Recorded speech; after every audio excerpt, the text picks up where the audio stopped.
إن الحمد لله نحمده ونستعينه ونستغفره ونعوذ بالله من شرور أنفسنا وسيئات أعمالنا من يهده الله فلا مضل له ومن يضلل فلا هادي له وأشهد أن لا إله إلا الله وحده لا شريك له وأشهد أن محمدا عبده ورسوله اللهم صل وسلم وبارك ونعم على سيدنا وإمامنا وقدوتنا محمد وعلى آله وصحبه وسلم تسليما كثيرا أما بعد فالسلام عليكم ورحمة الله وبركاته.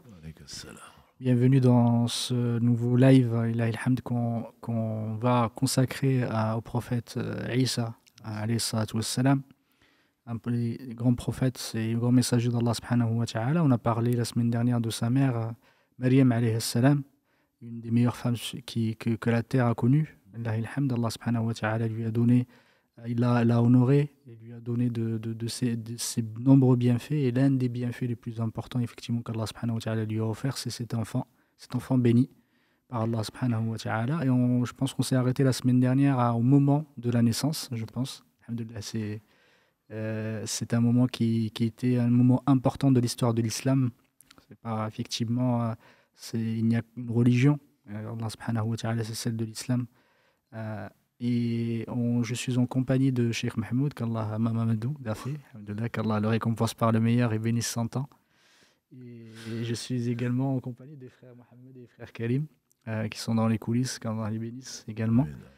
Alhamdulillah, c'est effectivement ce moment important de la naissance de Isa, qui était empli effectivement à la fois une épreuve et à la fois un moment extrêmement, comme on a dit, très douloureux, mais qui témoigne aussi de l'importance de ce moment et aussi de l'implication et de l'engagement, on va dire, pas de l'engagement, mais l'importance justement de Maryam dans notre histoire, parce que on voit au travers de cela énormément de leçons que nous a appris effectivement Maryam, alayhi salam.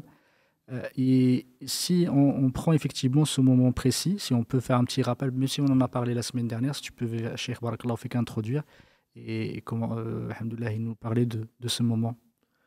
Bismillahirrahmanirrahim, alhamdulillahi rabbil alamin, wassalatu wassalamu ala khatimil anbiya wal mursalin wa ala alihi wa sahbihi ajma'in, amma ba'd. Assalamu alaikum wa rahmatullahi wa barakatuh. Barakallahu fika, si Mohamed et Karim, d'être toujours présents. Donc, Maryam, on a dit, c'est l'une des 4 meilleures femmes que la terre a portées. Voilà qu'elle a été éprouvée, comme toutes les femmes le sont, qu'Allah bénisse nos mères. Et donc, cette douleur terrible, et comme on l'a rappelé la semaine dernière, et la mère a une place unique. Et donc, quand elle a accouché, parce qu'Allah a voulu faire sortir le vivant du vivant, et il a voulu qu'il y ait toujours... Quand il n'y a pas de mouvement, il n'y a pas de vie. Quand il y a une vie, il y a forcément du mouvement. Et là, ça se traduit par une douleur.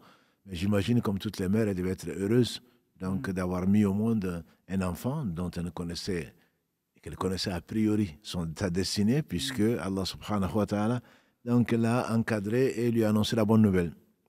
Avec cela, donc, elle va se présenter à son peuple. Et comme on peut l'imaginer, ce n'est pas les calomnies qui manquent. Et donc, on l'a traité de prostituée. Comment se fait-il? Ô Mariam, ô fille de Haroun. Isaïe, donc les savants disent que c'est bien, elle était de la descendance de Haroun, le frère de Moussa, alayhi salam, fille de Haroun, puisqu'on dit que son père, c'était bien Imran, dont on a parlé, à qui qu'Allah a honoré, notamment en lui donnant le nom de la sourate, numéro 3. Et donc, comment se fait-il que ton père était pourtant un homme de bien? C'est qui, Allah le confirme, c'était un homme de bien et ta mère n'était pas une prostituée. Oui. Donc comment se fait-il alors que tu viennes avec un enfant sans mariage? Donc ce qui prouve qu'au moins dans la mentalité d'antan, la pudeur, le respect de la lignée faisait partie des valeurs sûres donc de l'humanité, notamment chez les Banu Israël, puisque les gens lui ont reproché de venir avec un enfant donc, dont on ne connaît pas le père. Aujourd'hui, malheureusement, la morale vole en éclat dans tous les pays, y compris dans les pays musulmans. Voilà, donc c'est une chose qui est grave. Les gens ont considéré ça comme grave. Comment se fait-il que c'était une accusation? Certainement, puisque ce n'était pas vrai. Mais Allah a voulu donc faire sortir de cette femme l'un des meilleurs hommes que la terre a porté. Comme tu dis, il fait partie des Ul Azm min ar-Rusul. Jésus, donc, des mémoires bénies, et donc qui est l'un des 5 meilleurs prophètes que la terre a porté. Et voilà donc qu'elle est venue gêner avec cet enfant, puisque comment expliquer aux gens qu'elle a mis au monde alors qu'elle n'a eu aucune relation avec un homme. Et c'est là que Allah lui a inspiré, donc elle a dit que Inna dhatra lirrahmani sawma. Donc aujourd'hui, je dédié au Seigneur un jeûne et je ne parlerai à aucun ins, à aucun homme. À aucun homme. Et donc, c'est, comme on l'a dit la semaine dernière peut-être, ce jeûne-là était particulier. Et dans la communauté du prophète sallam, dans sa charia, il n'y a pas de jeûne de la parole. Ça n'existe pas. Ce fut le cas quand Allah l'a voulu, mais ceci est abrogé dans notre communauté. Et donc, elle a montré du doigt donc, cet enfant. Montré du doigt. Et ils se sont étonnés, c'est normal. Ils ont dit, mais comment parler à un enfant qui est au berceau? Et c'est sans connaître, sans compter, avec la toute-puissance d'Allah subhanahu wa ta'ala, et on le verra, Inch'Allah, il n'y a pas que Jésus qui a parlé au berceau. Effectivement, il a parlé au berceau, et nous y croyons. Il dit, Inni Abdullah, je suis serviteur d'Allah. Effectivement, un enfant qui parle au berceau, ça doit faire fuir beaucoup de gens. En tout cas, c'était inattendu. Il m'a enseigné, donc, le livre et la prophétie. Livre et prophétie dans la sourate Maryam, donc, verset 30 et suivant. Il m'a enseigné le livre et la prophétie. Il m'a ordonné la prière et la zakat tant que je serai vivant. Ça, c'est une notion qui est importante pour savoir, comme tu l'as si bien rappelé tout à l'heure, Inna dina inda Allahi l'islam, pour Allah, verset 19 de la sourate 3, pour Allah, la religion, c'est l'islam. Donc, les prophètes qui sont venus avant, y compris donc Jésus alayhi salam, du temps où il est né, Allah a ordonné la prière et le jeûne, et c'est pas le seul. Donc, ce sont des valeurs sûres qui sont deux des piliers les plus importants. La zakat, tu veux dire. Zakat. Oui, qu'est-ce que j'ai dit? Le jeûne. Allah a ordonné la prière et le jeûne. Et la zakat. Justement, la prière et la zakat. Les deux sont liés et le seront. Puisqu'on sait que parmi les trois choses que Allah a liées, disait, on fait dire à Abdallah ibn Abbas, Allah a créé trois couples. Ton Seigneur a décrété que tu n'adorerais que lui et de l'excellence vis-à-vis des pères et mères. Donc Allah a lié son droit le plus absolu, qui est de l'adorer sans rien lui associer, à la bienveillance, que dis-je, à l'excellence vis-à-vis des pères et mères. Et également, il a lié la prière et le jeûne. Et on lui fait dire, donc, celui qui prie, qui ne donne pas la prière et la zakat, je ne sais pas pourquoi, pourtant c'est bien le soir, la prière donc et la zakat. Celui qui prie et qui ne donne pas la part du pauvre, il se peut qu'Allah ne l'accepte pas. D'ailleurs, on se rappelle, c'est le hadith qu'on a fait d'ailleurs tout à l'heure, le hadith numéro 8 des 40 al-Nawawi, où le prophète sallam a donc lié les deux et il a promis de combattre les gens qui font la prière et qui ne donnent pas la zakat. Et on sait que pendant le califat d'Abu Bakr Siddiq, Omar a été étonné de sa fermeté vis-à-vis des gens qui, parce que le prophète sallam est mort, donc il ne voulait plus payer la zakat. Il les a combattus. Il dit, Wallahi, je combattrai celui qui donnait au prophète sallallahu alayhi wa sallam un sou, entre guillemets, et qui refuse de me le donner. Allah a lié les deux, et donc le donner, et malheureusement, il y en a, plus ils sont riches, plus ils sont avares. Et donc ne pas donner la zakat, c'est un péché extrêmement grave, et donc qui va se traduire au jour du jugement dernier par la honte, par le fait donc, que Allah subhanahu wa ta'ala va punir ces gens-là. Et donc il est étonnant, vraiment étonnant que l'homme qui n'est venu avec rien, et que Allah a comblé ses bienfaits, refuse de donner une part minime. On en a déjà parlé, un 40e, en tout cas quand il s'agit de l'argent ou de l'or, un 40e de ce que Allah lui a donné, de ce qu'il a pu économiser. Même pas de ce qu'il a. Un 40e de ses revenus, ça aurait été déjà très bien. Mais un 40e de ce dont il n'a pas eu besoin pendant un an. Et donc Jésus, alayhi salam, il a dit, je suis Abdullah, il m'a enseigné le livre, et il m'a enseigné donc la prophétie, il m'a ordonné prière et zakat tant que je serai vivant, et il m'a également ordonné d'être, enfin je suis béni, il n'a pas fait de moi un violent, ni quelqu'un donc de malpoli, et il m'a ordonné la bienveillance vis-à-vis de sa mère, puisqu'il n'a pas de père. Voilà. Donc ça c'est Jésus, fils de Marie, que Allah subhanahu wa ta'ala rappelle, et donc il reste un modèle, qui reste un prophète, que dis-je, un messager, l'un des 5 meilleurs messagers, donc que la terre a porté. Donc Jésus qui parle au berceau. Et ça a étonné les fils d'Israël de son temps. Mais je veux juste rappeler que ce n'est pas le seul cas d'un enfant qui a parlé au berceau. Et comme on le fait dire un sage d'Extrême-Orient, quand tu pointes du doigt la lune avec l'index, le sot, la personne qui est sotte, elle va regarder donc l'index et elle ne voit pas la lune. Jésus n'est qu'un signe pour indiquer l'omnipotence et la miséricorde d'Allah subhanahu wa ta'ala sur les univers. Le prophète alayhi salam, il nous a donné plusieurs exemples, on ne va pas tous les citer, notamment une femme qui était en train d'allaiter quand un cavalier est passé. Et la femme, qu'Allah bénisse encore nos mères, disait « Oh mon Dieu, fasse que mon fils soit comme ce cavalier-là. » Et le fils, il a arrêté de téter et il a dit « Mon Dieu, fasse que je ne sois pas comme celui-là. » Les gens étaient étonnés, bien sûr. Et ensuite, il y a une femme que l'on traînait, que les soldats traînaient. Et quand elle a vu ça, cette maman, qui souhaite du bien, on en a déjà parlé la semaine dernière, notamment de la mère de l'imam Malik et de Anas, et elle dit « Oh mon Dieu, fasse que mon fils ne soit pas comme celle-là. » Le fils, il a encore arrêté de téter, vous me direz, il tète beaucoup, mais c'est normal, c'est un enfant. Et il dit « Oh mon Dieu, fasse que je sois comme celle-là. » Et ensuite, le prophète sallam nous a expliqué, le premier, c'était un cavalier, c'était un orgueilleux, monté sur donc, son cheval, se prenait pour ce qui n'était pas, et il allait en enfer. Donc Allah inspire au fils de parler pour dire qu'il n'aimerait pas être, contrairement à ce que nous souhaitons, que l'on soit ministre, que l'on soit président, que l'on soit admiré de tous. Ce n'est pas ça. Inna akramakum inda Allahi atqakum. Chez Allah, le plus honoré, c'est le plus pieux. Et donc celui-là n'en était pas, puisque le prophète sallam a dit, d'après Ibn Mas'oud, qu'Al-Agré, ne rentrera pas au paradis celui qui a tant soit peu d'orgueil. Et souvent, quand ils sont favorisés, ils se prennent pour ceux qui ne sont pas. Il dit, la dame était calomniée. On venait de l'accuser d'adultère et pour cela, on était en train de l'amener pour la lapider. Pour tordre le cou à quelques idées reçues. C'était bien avant l'islam. On amenait cette femme pour la lapider. Ce n'est pas l'islam qui a amené, je veux dire, quelque chose de nouveau par rapport à qui devient inhumain et tout le reste. C'était quelque chose qui était avant.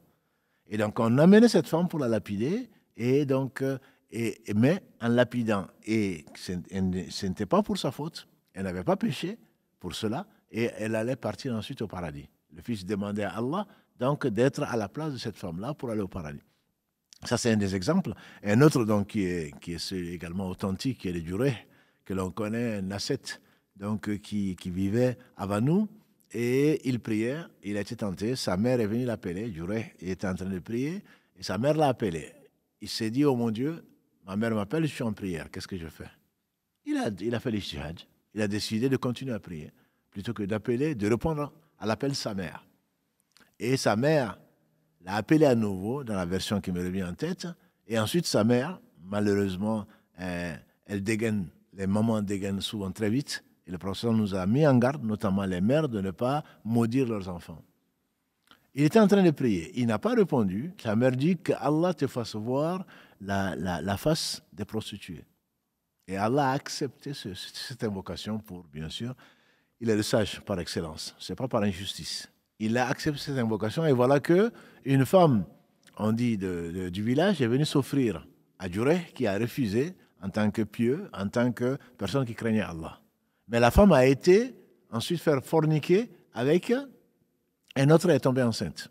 Quand elle est tombée enceinte, puisqu'elle n'était pas mariée, comme Marie, à part que Marie était une femme pieuse, sans aucun doute, cette femme était prostituée et s'est offerte à quelqu'un et elle est tombée enceinte et on lui a dit qui? Avec qui tu as fait ça? Et elle a dit avec le prétendu pieux, là, celui qui est sur la montagne et dans sa hutte. Ah bon? Eh bien, les gens, bien sûr, sans aller vérifier quoi que ce soit, d'où la gravité vraiment Allah dit dans la sourate 49, quand vous les croyants, quand un pervers vous apporte une nouvelle, donc vérifiez-la. Ils n'ont pas vérifié la nouvelle, ils ont été, sans demander à Jureh ce qui s'était passé, ils ont cassé sa hutte, ils ont fallu le lyncher. Et Allah a voulu qu'il ne meure pas à cette occasion-là. Et il a dû faire la prière. Quand cette prostituée a donné naissance à cet enfant, il est descendu de sa hutte. Et de sa hutte, si hutte il y avait, de sa montagne, il a été voir l'enfant. Il a dit, l'enfant, qui est ton père?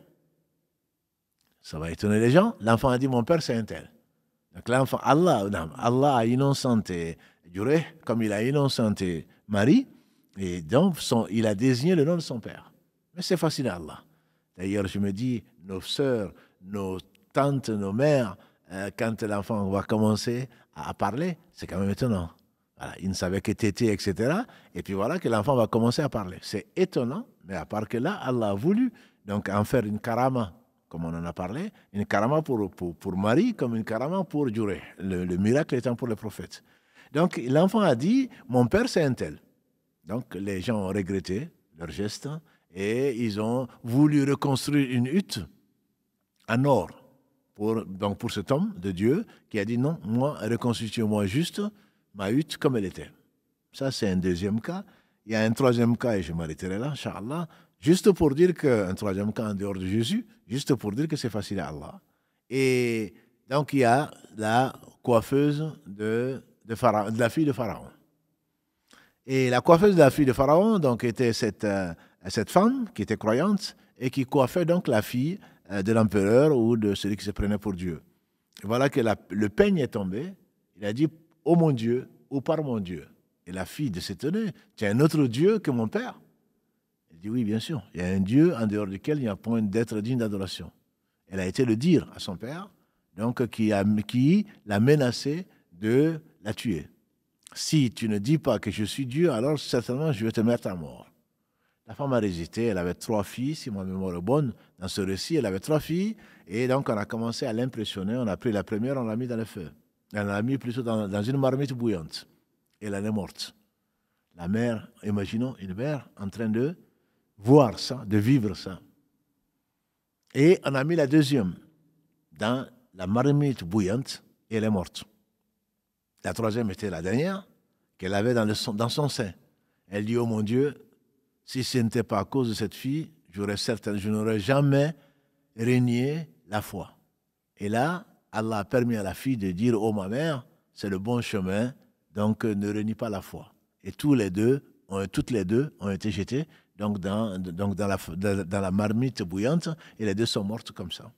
Donc, Allah a renforcé la foi. D'ailleurs, je dirais à mes sœurs, à mes frères, que souvent on est étonné de voir qu'on n'a pas des rêves 1/46e de la prophétie, des rêves pieux, mais Allah envoie ce qu'il faut au moment qu'il faut.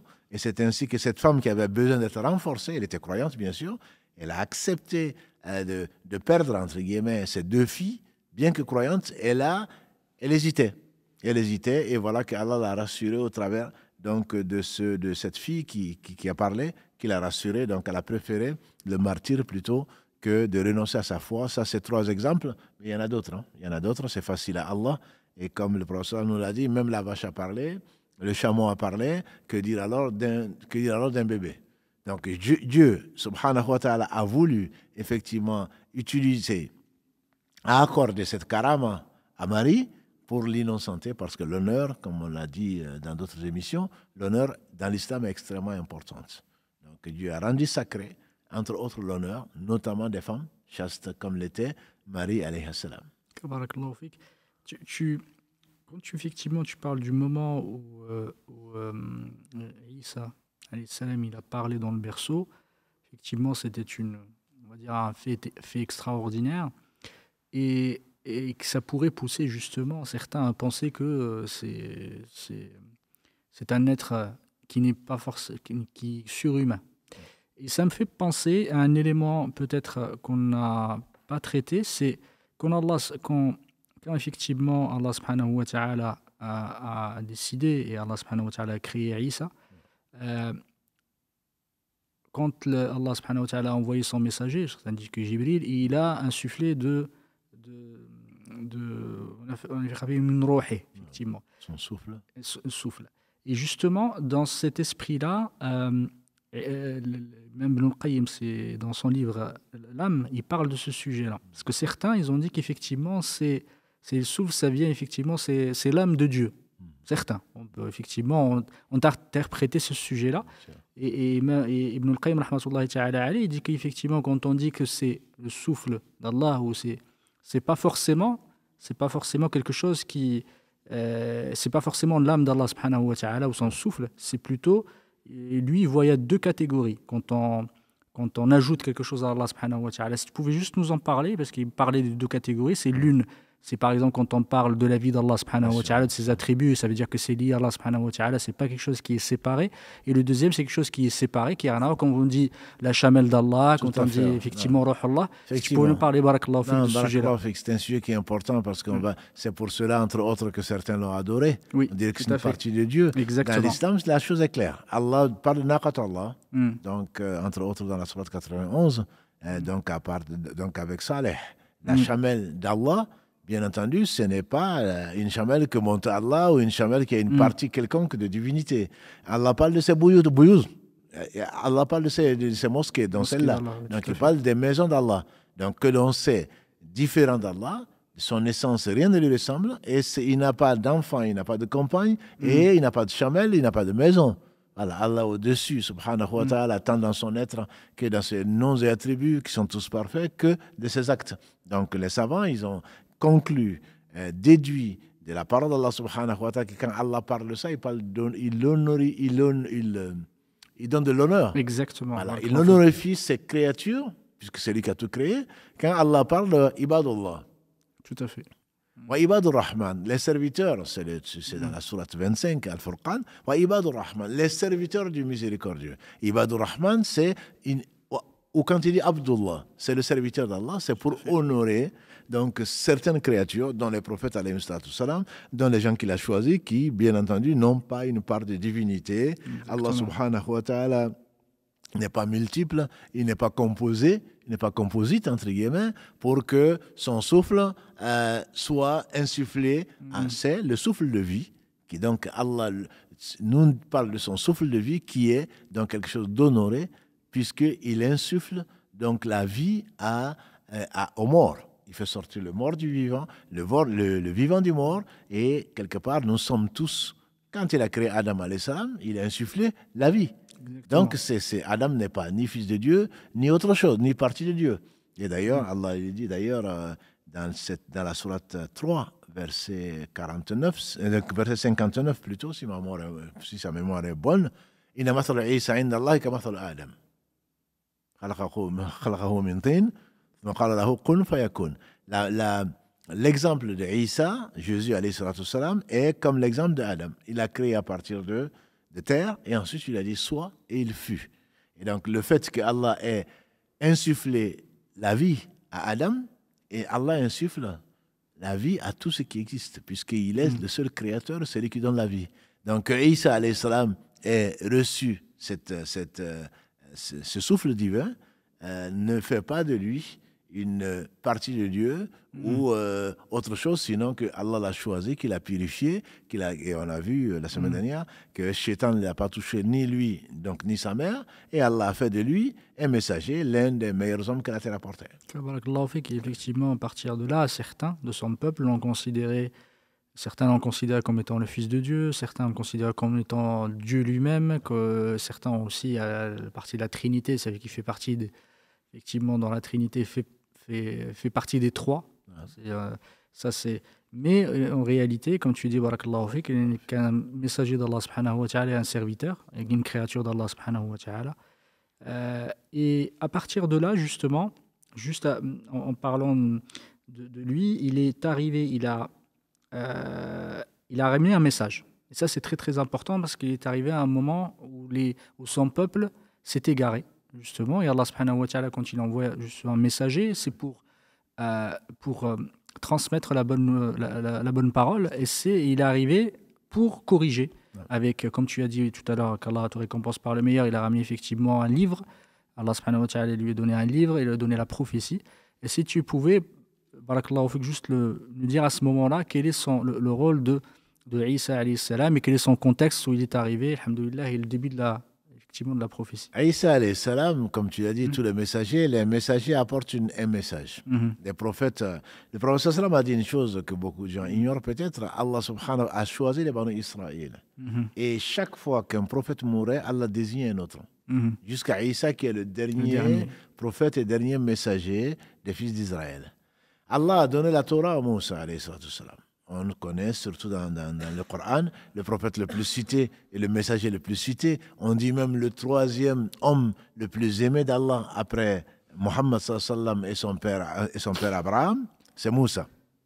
Donc Allah a donné à Moussa alayhi salam la Torah. Il a donné la Torah qui contient une lumière, une guidée, et Allah subhanahu wa ta'ala a bien voulu honorer Moussa et honorer, il lui a parlé, c'est le seul prophète d'ailleurs, qu'il cite dans le Coran en disant « Wa kallama Allahu Moussa taklima ». Allah a parlé de vive voix à Moussa. Et d'ailleurs, quand on parle de Moussa, on parle de locuteur d'Allah subhanahu wa ta'ala. Il lui a enseigné ce qu'il lui a enseigné, une lumière, un guide. Et du temps de Moussa déjà, on sait qu'il a cassé les tables parce que les gens adoraient le veau d'or. Et ils ont désobéi à Allah alors que Moussa alayhi salam leur a montré tous les signes qu'il fallait pour cela. Et donc, après Moussa, les gens, ils ont dévié, les Banu Israël, puisque tous les prophètes, je le rappelle, ont été envoyés à leur peuple. Voilà. Avant Mohammed sallam, tous les prophètes ont été envoyés à leur peuple, qui a été envoyé aux Chinois, je l'ignore, mais je suis sûr qu'Allah a envoyé « Wa ma arsalna min rasoulin illa bilisani qawmihi liyubayyina lahum » Allah dit dans la sourate 14, Ibrahim, on n'a pas envoyé à un peuple, sauf un prophète, pour qu'il leur explique. Donc Allah a choisi des fils d'Israël pour envoyer aux fils d'Israël. Il a choisi des Chinois, qu'on appelle aujourd'hui des Chinois, en Orient comme en Occident, au nord comme au sud, il a choisi donc des gens de leur peuple pour justement qu'ils connaissent leur culture, ils sont issus d'eux-mêmes pour leur expliquer ce qu'Allah aime et agrée, qui est l'islam, comme tu l'as dit en début d'émission. Donc, les gens ont dévié et parce qu'ils ont dévié, Allah subhanahu wa ta'ala leur a imposé un certain nombre donc de contraintes pour les punir pour leur bien. Parce que la punition ici, quand on parle de l'islam, quand on voit un aspect coercitif, un aspect cruel, comme certains le disent, celui qui désobéit à Allah et que Allah subhanahu wa ta'ala punit dans ce bas monde, ça lui sert d'expiation pour l'au-delà. Et d'ailleurs, il arrive au Banu Israël, Allah leur dit, si vraiment, et par la bouche de Moussa, donnez-vous la mort si vous êtes sincère. Donnez-vous la mort pour être sincère. C'est-à-dire que celui qui vraiment est sincère, craint la rencontre d'Allah et qui se donne la mort parce qu'il a désobéi à Allah, Allah lui pardonne ses péchés. Dans l'au-delà, il ne sera pas puni pour cela. Et donc, il y a eu un certain nombre de choses interdites au Banu Israël pour ceux qu'ils ont fait en désobéissance à Moussa alayhi salam. Donc, ceci a duré le temps qu'Allah sait. Et Allah a envoyé le messager, le dernier messager des fils d'Israël, pour corriger, comme Moussa le dit, et comme Isa alayhi salam le dit, pour vous permettre, pour vous autoriser certaines choses qui avaient été interdites. Interdites pourquoi? Parce que votre peuple a désobéi à Allah et Allah a voulu m'envoyer moi pour corriger, pour compléter. Mais comme on le fait dire à Jésus alayhi salam, ne pensez pas que j'ai été envoyé pour abroger la Torah. Donc Allah a enseigné à Jésus et la Torah et l'Évangile. L'Évangile vient comme un complément, l'Évangile vient comme un correctif, si on peut l'appeler ainsi, par rapport aux gens qui sont venus depuis Isa alayhi salam jusqu'à Mohammed sallallahu alayhi wa sallam. Le prophète sallallahu ne disait-il pas, entre je suis le plus proche de Jésus, entre Jésus et moi, il n'y a eu aucun prophète. Voilà. Donc Jésus est venu, si aujourd'hui on parle de l'année 0 de sa venue, le prophète alayhi salam est venu, donc 5, 6 siècles, 7 siècles, puisqu'on passe en année grégorienne, on dit qu'il est né alayhi salam en 570, donc de l'ère dite de l'ère grégorienne ou de l'ère chrétienne, et il a reçu sa mission en 610, donc du calendrier solaire.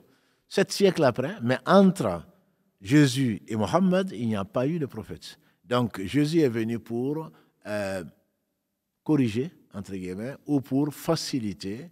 Par miséricorde d'Allah subhanahu wa ta'ala, Allah a permis aux fils d'Israël, puisqu'il n'a été envoyé qu'aux fils d'Israël. Ça encore, j'insiste dessus. Et la preuve, c'est au moins dans 2 versets. Jésus lui-même dit, Allah lui met dans sa bouche, dans le verset 49 de la sourate Al-Imran, où Allah parle de ces miracles, certains de ces miracles, et dit, et a envoyé au Banu Israël. C'est 48, je crois. C'est 48 ou 49, oui, je crois. C'était 49 dans ma tête. 49, verset 49, également dans le verset 6 de la sourate Saf. De la sourate Saf, 61, verset 6, quand il dit وَإِذْ قَالَ عِيسَى بْنُ مَرْيَمَ يَا بَنِي إِسْرَائِيلَ إِنِّي رَسُولُ اللَّهِ إِلَيْكُمْ مُصَدِّقًا لِمَا بَيْنَ يَدَيَّ مِنَ التَّوْرَةِ. Aux fils d'Israël, je suis un messager envoyé vers vous pour confirmer la Torah. ومبشرا برسول يأتي من بعد اسمه Ahmad, et pour annoncer la bonne nouvelle d'un prophète dont le nom sera Ahmad alayhi salatu wassalam, que l'unanimité des savants, c'est bien Muhammad, puisque c'est la même racine, et lui-même il a dit je suis Ahmad au ciel, sur la terre je suis Muhammad. Voilà, donc il s'agit bien d'annoncer également, mais ce n'était pas le sens de ta question. Il est venu pour donner un correctif, pour alléger des fardeaux que les fils d'Israël ont mérités pour leur désobéissance, de ce temps-là bien sûr, pour leur désobéissance à Allah subhanahu wa ta'ala, qui par miséricorde leur a privé d'un certain nombre de choses pour leur pardonner dans l'au-delà, puisque l'au-delà, ce n'est pas ici, et donc le châtiment de l'au-delà est bien plus terrible que celui d'ici. Donc c'est une miséricorde d'Allah que de faire payer, entre guillemets, il aurait pu bien sûr faire pardonner, mais les fautes que l'on a faites, et Allah peut les pardonner de plusieurs façons, mais ça, ce n'est pas l'objet de notre débat aujourd'hui, dont le fait donc de faire payer la personne ici-bas pour qu'elle ne soit pas châtiée dans l'au-delà. Effectivement, il est arrivé pour corriger. Et quand il est arrivé, justement, il est, comme tu as dit, Allah subhanahu wa ta'ala, comme dans Surat Al-Imran, dit سورة المائدة وآتيناه الإنجيل وفيه هدى ونورا ومصدقا لما بين يديه من التوراة. Effectivement, l'Injil était arrivé comme une guidée, justement. Et quand on parle de l'Injil aujourd'hui, la question que beaucoup peut-être de nos internautes peuvent se poser, est-ce que aujourd'hui, de ce qui reste de l'Évangile, est-ce qu'il y a des éléments qui ne sont encore effectivement vrais ou qui sont encore fidèles aux origines, ou comment ça s'est passé justement la transmission de ce Injil? Est-ce que ce qui nous reste a été totalement falsifié? Comment ça effectivement ça s'est passé? L'Injil, elle en parle au singulier. Oui.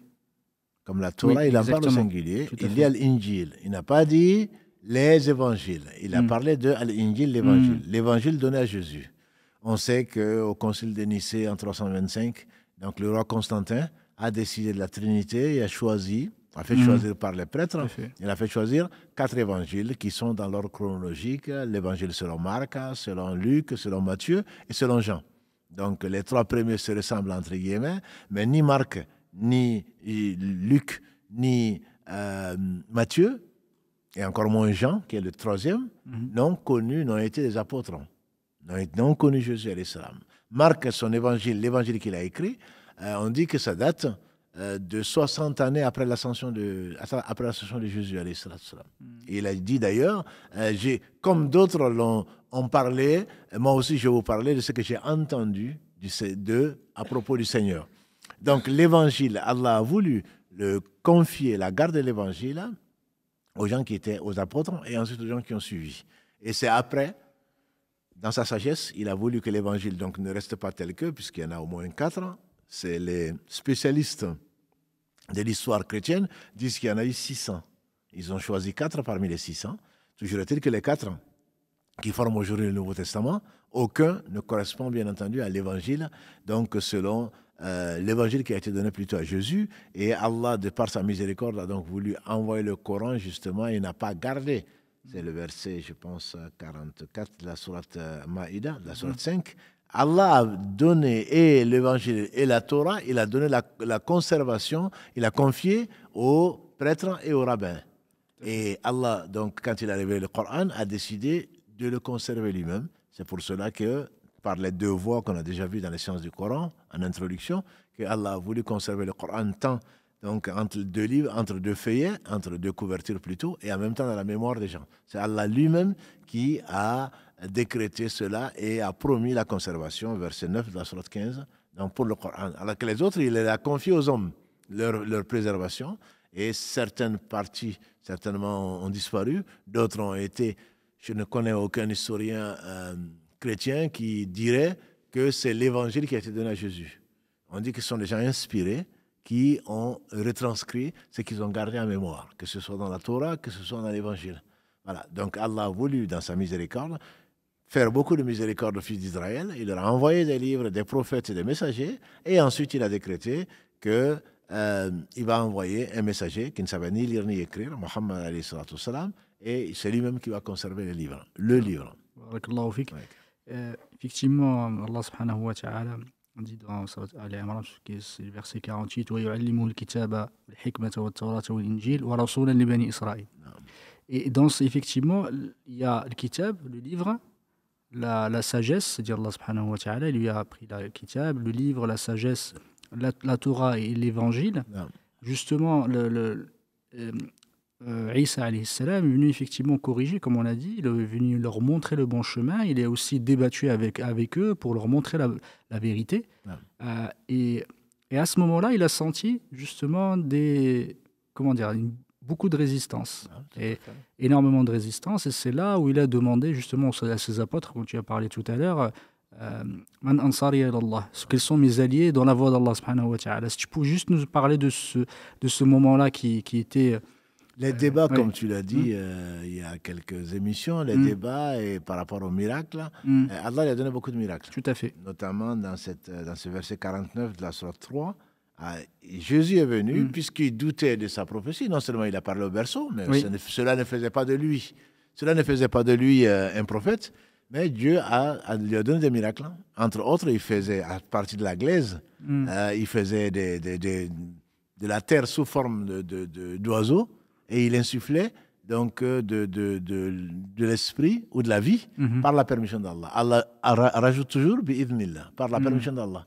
Il a guéri les lépreux, nous sommes convaincus. Il a guéri l'aveugle, il a ressuscité les morts, mais Allah dit toujours par la permission d'Allah. Donc tout ceci pour leur prouver, ça ce sont les miracles dont on a parlé. Et le plus grand miracle donné au meilleur des hommes, c'est Mohammed sallallahu alayhi wa sallam, c'est le Coran. Voilà. Donc Allah leur a donné, comme il a donné à Moïse le bâton, comme il a donné à Ibrahim ce qu'il leur a donné, à tous les prophètes, il leur a donné pour convaincre. Donc effectivement, il a fait tout ce qu'il a pu pour convaincre ses contemporains, puisqu'il est venu pour leur bien, alayhi salatu wassalam. Et donc quand il a eu beaucoup de résistance, il a demandé qui sont mes man ansari ilallah, ou man ansari. Quels sont les gens qui vont secourir la région d'Allah, qui vont accepter mon dogme, et le dogme, il est le même, et il appelle, notamment à la fin de la sourate Maïda encore, la fin de la sourate 5, la dernière page, Allah va l'interroger, est-ce que c'est toi qui as dit qu'il faut t'adorer ainsi que ta mère en dehors de moi? Il dit certainement pas. Si je l'avais dit, certainement tu l'aurais su. Tu sais ce qui est en moi je ne sais pas ce qui est en toi. Et toi tu connais tout, tu sais tout. Et donc il a appelé Allah, je ne les ai appelés qu'à une chose, adorer Allah, mon Seigneur et le vôtre. Voilà le chemin droit. Donc c'est pour ça, quand tu as bien introduit cette émission, les prophètes sont tous des frères, comme l'a dit le prophète sallallahu alayhi wa sallam, ils sont tous musulmans, ils ont tous appelé à une chose, c'est adorer Allah seul sans rien lui associer. Donc quand il a demandé quels sont les apôtres qui veulent l'accompagner, il y en a eu peu, comme souvent d'ailleurs, les prophètes alayhi wa sallam étaient suivis par peu de gens, sauf exception. Et donc Allah subhanahu wa ta'ala a voulu choisir des hommes qui l'ont accompagné et qui lui ont demandé des preuves dont la table servie, d'où le titre même de cette sourate 5 qui est la table servie, Al-Maïda. Et donc il leur a apporté, grâce à Allah, encore une fois, c'était un miracle, qui ont cru en lui et qui ont attesté qu'ils croient à Allah subhanahu wa ta'ala sans rien lui associer, qu'ils étaient musulmans. D'ailleurs, dans ces versets-là, Allah dit, mets dans la bouche de Moussa, comme il a mis dans la bouche de Nuh, comme il a mis dans la bouche de Jésus, qu'ils étaient musulmans. Tout à fait, ce sont les mêmes termes exactement qu'Allah utilise, en tout cas dans le Coran auquel nous croyons. Exactement. Barakallahu fik, effectivement, ils ont attesté. Justement dans la sourate Al-Imran.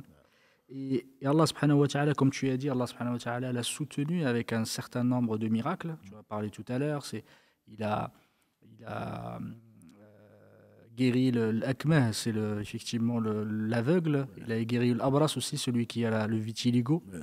Alhamdoulilah, c'est Allah subhanahu wa ta'ala lui a donné malgré cela, malgré toutes ces évidences et toutes ces preuves, ils ont choisi malheureusement de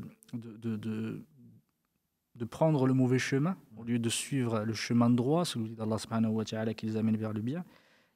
Et à ce moment-là, il a été soutenu par les plus pauvres et les plus faibles, comme le prophète alayhi salatu wassalam d'ailleurs, effectivement.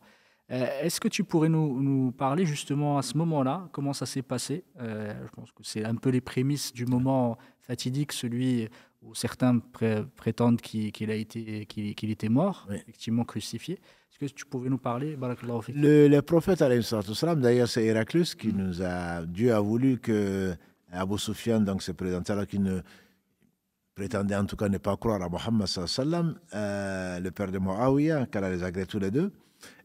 Donc, Héraclius lui a demandé, l'empereur de Byzance à l'époque, quels sont les gens qui suivent ce prétendu prophète. Il dit ce sont des pauvres et les gens du commun qui le suivent. Et ensuite, il a répondu, Héraclius, c'est bien le cas, les prophètes sont suivis par les pauvres et les gens du peuple.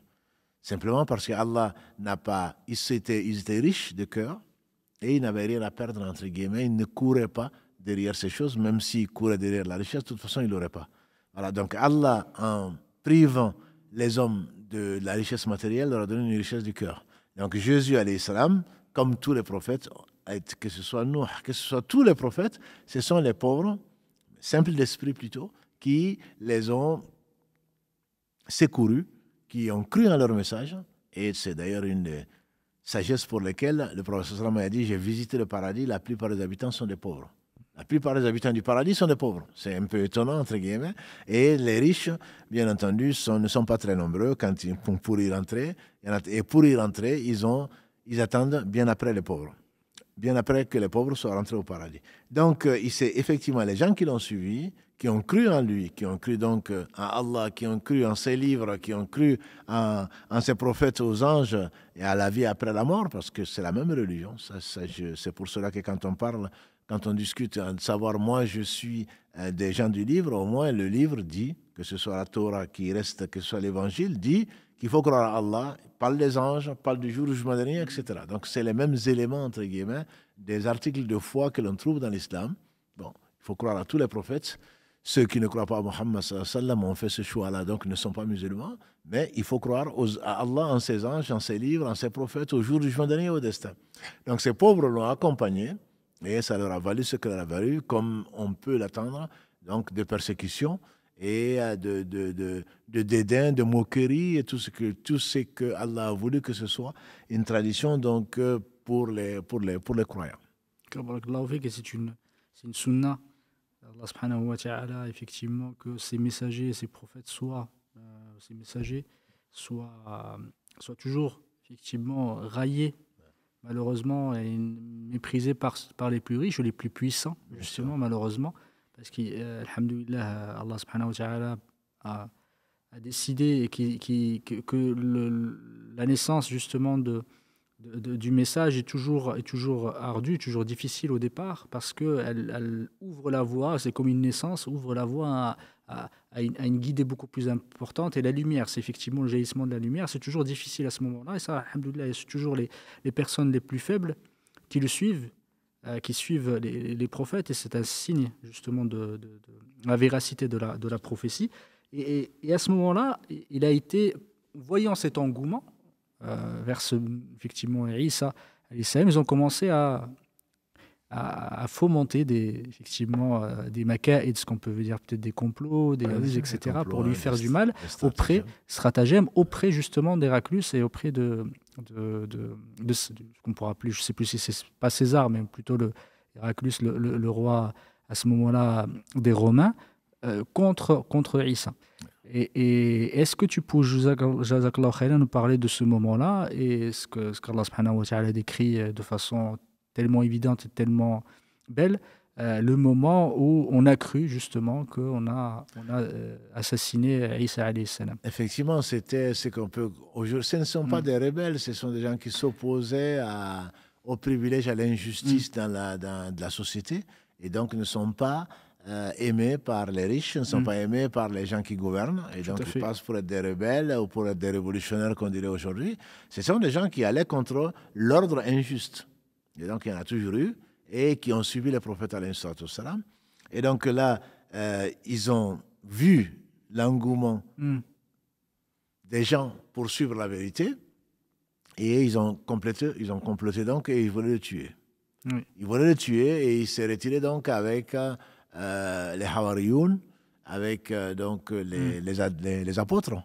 Et le prophète sallallahu nous a dit dans un hadith authentique que Jésus, alayhi salam, quand il a été encerclé, quand il voulait le tuer, il était avec des apôtres, et il a demandé, qui donc, là je sens mon heure proche, qui donc veut prendre ma place et il sera avec moi au paradis. Et des apôtres, il n'y en a pas eu beaucoup, il y a un seul qui a dit moi, et qui était un jeune. Il a fait mine de ne pas l'entendre, il a reposé la question. Qui donc veut prendre ma place et il sera avec moi au paradis. Et c'est toujours le même. La troisième fois, il a reposé la question, c'était la troisième. Et c'était toujours le même qui a voulu prendre sa place. Et donc, Allah subhanahu wa ta'ala a donné à cette personne-là l'effigie, entre guillemets, de Jésus et il l'a élevé. Il l'a élevé au ciel, ça c'est notre conviction. Et Allah le dit effectivement de façon la plus claire possible dans la sourate Les Femmes 4, versets 157 à 159. Wama qataluhu wama salabuhu, ils ne l'ont pas tué, encore moins crucifié, ça a été un faux semblant. Et donc Allah l'a élevé et nous sommes d'autant plus convaincus qu'Allah a promis qu'il va revenir avant la fin des temps et qu'il n'y aura pas quelqu'un des gens du livre qui ne va pas croire en lui. Et donc il va revenir sur terre, on sait même où, on sait même quand. Donc Allah subhanahu wa ta'ala a voulu que Jésus n'ait pas été crucifié, c'est ce qu'Allah dit. Wama qataluhu wama salabuhu, ils ne l'ont pas tué, encore moins crucifié. Donc il va revenir avant la fin des temps, c'est l'un des signes de la fin du monde quand il va venir, alayhi salatu wassalam. Ça c'est Allah en parle dans le verset 61 de la sourate Zukhruf, verset 61 de la sourate 43. Et donc il va revenir, le prophète sallam nous a précisé qu'il va descendre donc à Damas, en actuelle Syrie. Il va descendre entre deux anges.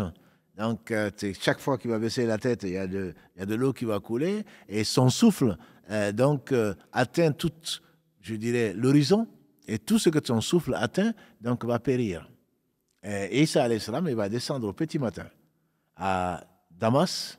Entre deux anges, il va trouver les musulmans qui vont aller faire la prière. Et ils vont lui la prière du matin. Et ils vont lui demander de diriger la prière. Il va dire non, vous êtes les imams les uns des autres. Et donc, c'est lui, Allah lui a donné comme caractéristique c'est lui seul qui va pouvoir tuer l'antéchrist. Donc, quand on parle de Masih al-Dajjal, donc c'est la plus grande fitna, a dit le prophète sallam. Tous les prophètes ont parlé de l'antéchrist, mais moi je vais vous dire une chose que personne n'a dit à son peuple, c'est qu'il est borgne. Et Dieu n'est pas borgne.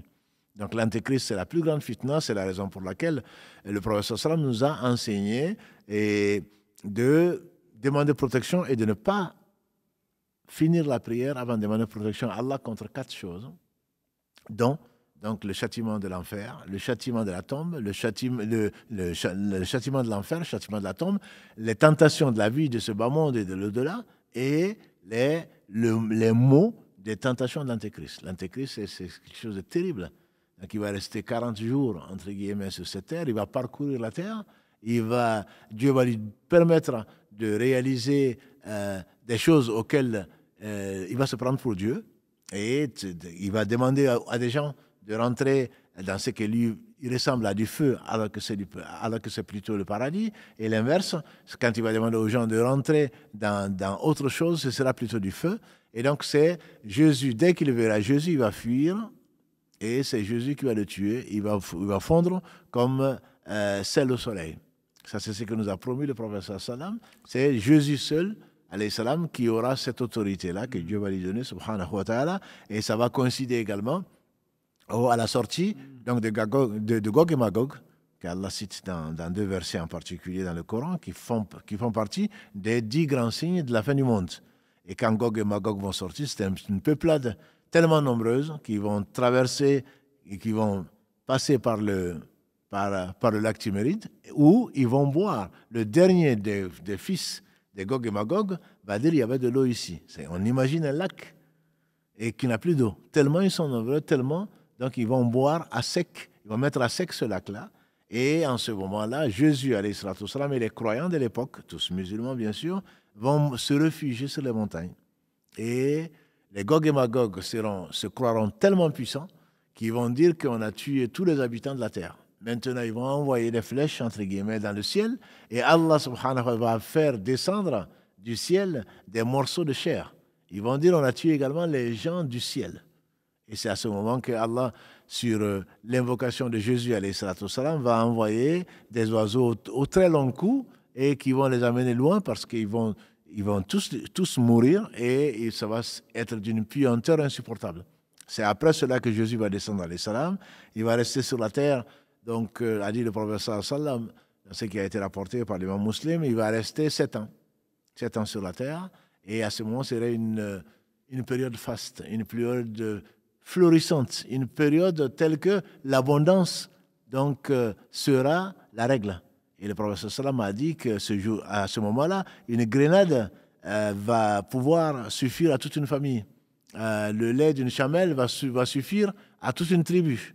Et le lait d'une brebis va suffire donc à toute une famille. Ça va être, il va y avoir beaucoup d'abondance, beaucoup de pluie, beaucoup de bénédictions qui vont accompagner donc la venue de Isa alayhi salam, mais ce n'est qu'un homme, il va mourir, mais avant cela, il ne va pas venir avec une nouvelle religion, il va venir à suivre les principes de l'islam, il va notamment faire le pèlerinage, comme l'a dit le prophète sallam. Comment est-ce que il dit je jure? Il savait par quoi il jurait, par Allah subhanahu wa ta'ala. Je jure quand le fils de Marie va revenir et qui va juger entre vous. Par la loi, bien sûr, de Muhammad sallam, la loi d'Allah subhanahu wa ta'ala. Et il dit également, je le vois encore en train de faire la talbiya, la baik Allahumma la baik. Il va faire la umrah, il va faire le hajj. Il va faire la talbiya dans la vallée de Rawha, entre Médine et la Mecque. Voilà, tout ceci sont des choses qui sont établies dans la sunna authentique, et ensuite il va mourir, et les musulmans vont prier dessus, et il a récité, en tout cas ce que l'on amène, Allah a promis de faire ramener donc les fils d'Adam de là où ils sont sortis, c'est-à-dire de la terre, dans la sourate Taha, verset 55, et il va être enterré avec les prophètes, donc les prophètes sont enterrés en Palestine, hein.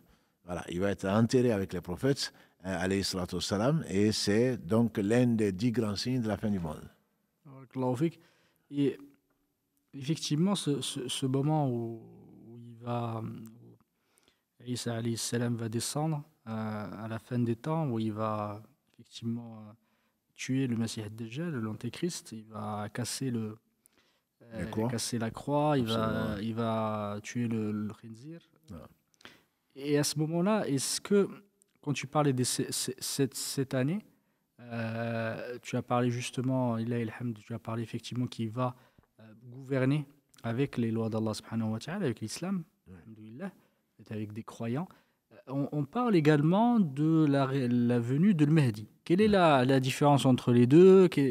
À quel moment, si vous pouvez juste nous parler, parce que parfois, certains mettent en doute, juste avant ça, ils mettent en doute l'arrivée de Mahdi, effectivement, parce qu'ils disent que c'est quelque chose qui a été ajouté, parce qu'ils disent que autant l'Isa il va descendre, mais le fait que Mahdi aussi va descendre, c'est également, ce n'est pas quelque chose qui est cohérent. Certains, je parle effectivement certains qui mettent en avant ces éléments. Le Mahdi, c'est donc celui qui est guidé, il s'appelle Mohammed. Ibn Abdullah, comme le prophète sallallahu alayhi wa sallam. C'est un Quraysh, donc c'est un arabe qui descend donc de la lignée Quraysh, même de la lignée du prophèt sallallahu alayhi wa sallam, puisqu'il descend de la lignée d'Al-Hassan, qui est un des petits-fils du prophète sallallahu alayhi wa sallam. Donc Hassan, c'est le premier fils de Fatima, donc qu'Allah les agrée tous et les bénisse. Et donc c'est une réalité dans l'islam. Une réalité, on sait que sa naissance et son éducation pour devenir un des responsables, ou le responsable de l'époque des musulmans, sera à l'époque comme un calife, et Jésus va descendre à ce moment-là. Donc c'est deux personnes différentes. Jésus n'est pas mort. Le prophète sallam d'ailleurs l'a rencontré. Et l'imam al-Dhahabi, qu'Allah fasse miséricorde, il le considère Jésus comme le dernier compagnon, dans la mesure où, quand le prophète a été éprouvé, puis consolé par Allah par la prière, lors de son voyage nocturne, il a rencontré Jésus au 2e ciel, avec son cousin Jean-Baptiste, donc Yahya, dont on a parlé, le fils de Zacharia, dont on a parlé la semaine dernière, et il a dit, j'ai vu Jésus, j'ai rencontré Jésus au 2e ciel, j'ai rencontré Jésus, il n'était ni grand ni petit. Il était de teint blanc, mais qui tirait vers le rouge, comme quelque chose qui sortait comme un homme sortant d'un bain. Il avait les cheveux ondulés et frisés. Il avait les cheveux longs qui descendaient jusqu'à ses oreilles. et ses cheveux c'était long et il avait une poitrine large et ses cheveux remplissaient l'espace donc sur son dos. Donc Jésus, le prophète l'a rencontré. Il a rencontré également Moïse, qui était un homme fort, comme on pouvait l'imaginer. Le Copte, en tout cas, peut s'en rappeler, puisque Allah lui a donné une force physique telle que. Mais Jésus était un homme qui n'était ni grand ni petit, et donc c'est une réalité. Et Jésus, alayhi salam, va descendre même quand le Mahdi donc, sera au pouvoir, entre guillemets. Mais le Mahdi, les chiites l'attendent, entre autres. Certains disent qu'il est déjà venu, qu'il a disparu, mais pour nous, pour les sunnas, ce n'est certainement pas. Il y a eu beaucoup dans l'histoire, le Mahdi du Soudan, le Mahdi de ceci. Chaque fois qu'il y a des troubles, chaque fois que les musulmans sont éprouvés, certains se proclament Mahdi. Ce n'est pas le cas, parce que le Mahdi, ce n'est pas une chose simple. Il a été bien défini, Mohammed ibn Abdullah, il a été défini, et à ce moment-là, Jésus va descendre. Quand Jésus va descendre, et donc c'est la fin du monde, avec les autres signes qui vont se passer, le lever du soleil de l'Occident, les Gog et Magog qui vont sortir, qui vont massacrer ou qui vont tuer tout ce qu'ils pourront faire, etc., etc. Donc ce n'est pas, la sortie du Mahdi ne correspond pas à un événement simple. Ça correspond à l'annonce de la descente de Jésus. Ils vont se retrouver tous les deux là, et ce n'est pas autant l'un aura été le fils d'un homme et d'une femme, autant Jésus, c'est le fils de Marie et il n'a pas de père. Il va descendre. Donc, c'est deux personnalités qui sont complètement différentes, enfin, qui sont deux croyants. Le Mahdi est un homme pieux, sera un homme pieux plutôt, qui va diriger les musulmans de la meilleure des façons, qui va diriger ce qu'il va diriger. Et Jésus, Allah va le bénir, comme il a béni d'ailleurs, il l'a dit, dans la sourate Mariam en particulier. Je suis béni le jour où je suis né, le jour où je mourrai, le jour où je serai ressuscité. Donc Allah va bénir sa vie, et c'est la même période, donc, mais ce n'est pas forcément ce que les gens attendent. De cette abondance, il ne restera que très peu, parce qu'il va rester 7 ans, puisqu'il est monté au ciel à 33 ans, qui sera d'ailleurs l'âge des gens du paradis, qu'Allah nous compte parmi ceux-là, à 33 ans, et on dit que ça fait donc 7 plus 33, il va mourir à 40 ans. Ça, c'est ce que Allah subhanahu wa ta'ala a révélé à son prophète Mohammed sallallahu alayhi wa sallam. J'espère, alhamdoulilah, qu'on a rapproché effectivement nos fidèles téléspectateurs, qu'Allah les bénisse, de la vie de Isa alayhi salam et de ce qu'il a apporté et de son rôle dans l'histoire de l'islam. Effectivement, d'avoir mis en avant que la religion chez Allah subhanahu wa ta'ala, l'islam, effectivement, il n'y en a pas d'autres, il n'y en a pas 2, ni 3, ni 4, c'est l'islam. Et que l'islam n'est aujourd'hui, effectivement, le message du prophète n'est qu'une continuité des messages qui l'ont précédé. C'est celui d'appeler à adorer Allah subhanahu wa ta'ala sans rien lui associer. Jazakallah khairan de l'avoir effectivement rappelé. Alhamdoulilah, on est arrivé à la fin justement de cet épisode. Effectivement, il reste alhamdoulilah 1 minute. Je vous propose, Inch'Allah ta'ala, qu'on passe aux questions. Mohamed, barakallahu fik. Oui, salam alaikum, cher Mohamed, barakallahu fikoum, pour ce partage en tout cas. Salam alaikum à tous nos frères et nos sœurs qui nous suivent encore nombreux ce soir et qui nous suivent d'un peu partout. Alhamdulillah, comme on a vu les statistiques tout à l'heure, vous êtes nombreux à nous suivre d'un peu partout à travers le monde et ça nous fait vraiment plaisir.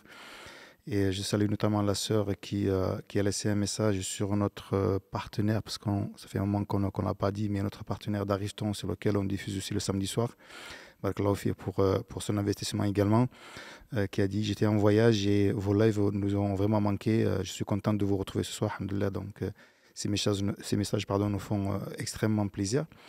Vous allez avoir aussi la possibilité de nous appeler pour poser vos questions. Alors que principalement, si vous pouvez poser des questions sur le sujet du soir, ça serait vraiment bien. Sinon, on est aussi ouvert pour répondre à vos questions diverses. Et Chir, moi, les questions que j'ai notées, alors je pense que tu en as parlé bien évidemment au début du live, mais peut-être que les gens sont arrivés un peu après, et donc il y a une question qui a été posée.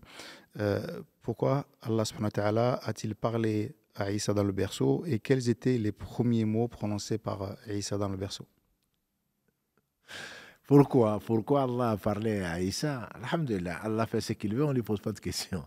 Voilà. Donc, Allah a envoyé Isa comme épreuve pour les fils d'Israël, et ensuite pour nous aussi, puisqu'aujourd'hui nous en parlons. Les premiers mots de Isa, Allah subhanahu wa ta'ala donc, nous le dit dans la sourate Maryam, la sourate 19, verset 30. Qala inni abdullahi. Donc, il a dit, je suis serviteur d'Allah. Je veux simplement rappeler que Abdullah ne veut pas dire Abdul. On est serviteur, on doit être serviteur d'Allah subhanahu wa ta'ala. Il n'y a pas de serviteur des prophètes, il n'y a pas de serviteur de la Kaaba, il n'y a pas de serviteur d'autre chose. Malheureusement, même dans les pays maghrébins, parfois, on entend serviteur de ceci et cela.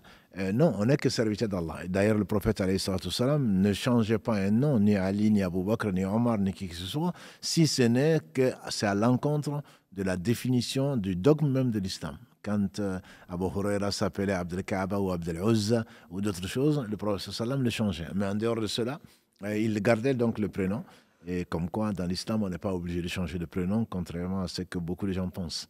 Bref, le premier mot que Allah nous dit, en tout cas dans le livre, dans la sourate donc, 19, verset 30, c'est « Inni Abdullahi ». Je suis le serviteur d'Allah. Donc, serviteur d'Allah, en réalité, c'est le meilleur des noms. Le prophète sallam a dit, les meilleurs noms chez Allah, c'est Abdullah Abdurrahman. Donc, c'est le serviteur d'Allah, le serviteur du tout miséricordieux. Et également, on sait que quand Allah veut honorer son serviteur, et il a honoré les prophètes, et notamment le meilleur d'entre eux, Mohammed sallam, il l'appelle souvent Abdullah. J'en veux pour preuve plusieurs versets, dont le premier verset de la sourate 17. Qu'est-ce qu'il dit dans le voyage nocturne? Subhanalladhi asra bi azbidihi laylan. Gloire, pureté à celui qui a fait voyager son serviteur de nuit. La sourate qui suit, la sourate 19 et la sourate 18, c'est Alhamdulillahi alladhi anzala ala abdihi al-kitaba. Donc les louanges, les remerciements, les éloges appartiennent à celui qui a envoyé sur son serviteur le livre. Et dans la sourate Jinn et d'autres sourates, Allah subhanahu wa ta'ala parle de serviteur. Et il dit également, subhanahu wa ta'ala, ni le Messie, ni les anges ne vont refuser, au contraire, ne vont s'enfler d'orgueil pour dire qu'ils ne sont pas serviteurs d'Allah. C'est que le serviteur, quand il dit Inni Abdullah, c'est-à-dire que ma volonté disparaît devant celle d'Allah subhanahu wa ta'ala. C'est-à-dire que je suis soumis. Soumis, c'est plus pour nous, dans notre conception, soumis, c'est un éloge que l'on prend et pas, on imagine, quand on dit soumis, on voit la femme soumise, entre guillemets, c'est ce que l'on dit en tout cas. Mais comme certaines sœurs le disent, nous ne sommes pas soumis à notre mari, nous sommes soumis à Allah. Tout est soumis à Allah, bon gré, mal gré. Et donc, quand Allah dit que mon serviteur, c'est celui que j'ai choisi et qui m'a choisi, qui a choisi d'abandonner sa volonté propre en optant pour la mienne. En optant pour la mienne. Donc, le premier mot, si je peux dire, c'est que Inni Abdullah, c'est ce qu'Allah nous rapporte en tout cas dans la sourate 19. Barakallahu fik, Cheikh. Nous allons prendre un premier appel. Alors, juste pour vous prévenir, en tout cas, comme vous le savez, on avait eu quelques soucis, notamment par rapport aux appels la semaine dernière. On espère avoir, en tout cas, réglé le problème. Mais si jamais ça perdure, ne vous inquiétez pas, on essaiera de résoudre ça dès que possible, Inch'Allah. Allô, salam alaikum. Wa alaykum salam wa rahmatullahi wa barakatuh. Vous êtes en direct, Inch'Allah. Barakallahu fikum. Oui, mashallah, j'ai compris. Barakallahu fikum, mashallah.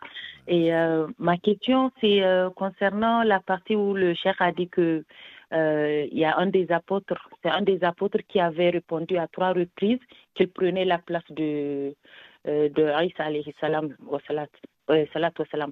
Et moi, la version que j'avais, c'était que c'est celui qui l'avait dénoncé qui était sorti avec son effigie.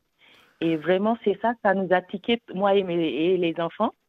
Et ils me demandaient, mais tu nous as raconté autre chose. Donc, on voudrait avoir, si possible, voilà, la confirmation pour que ça soit clair dans nos têtes et qu'on ait la source aussi.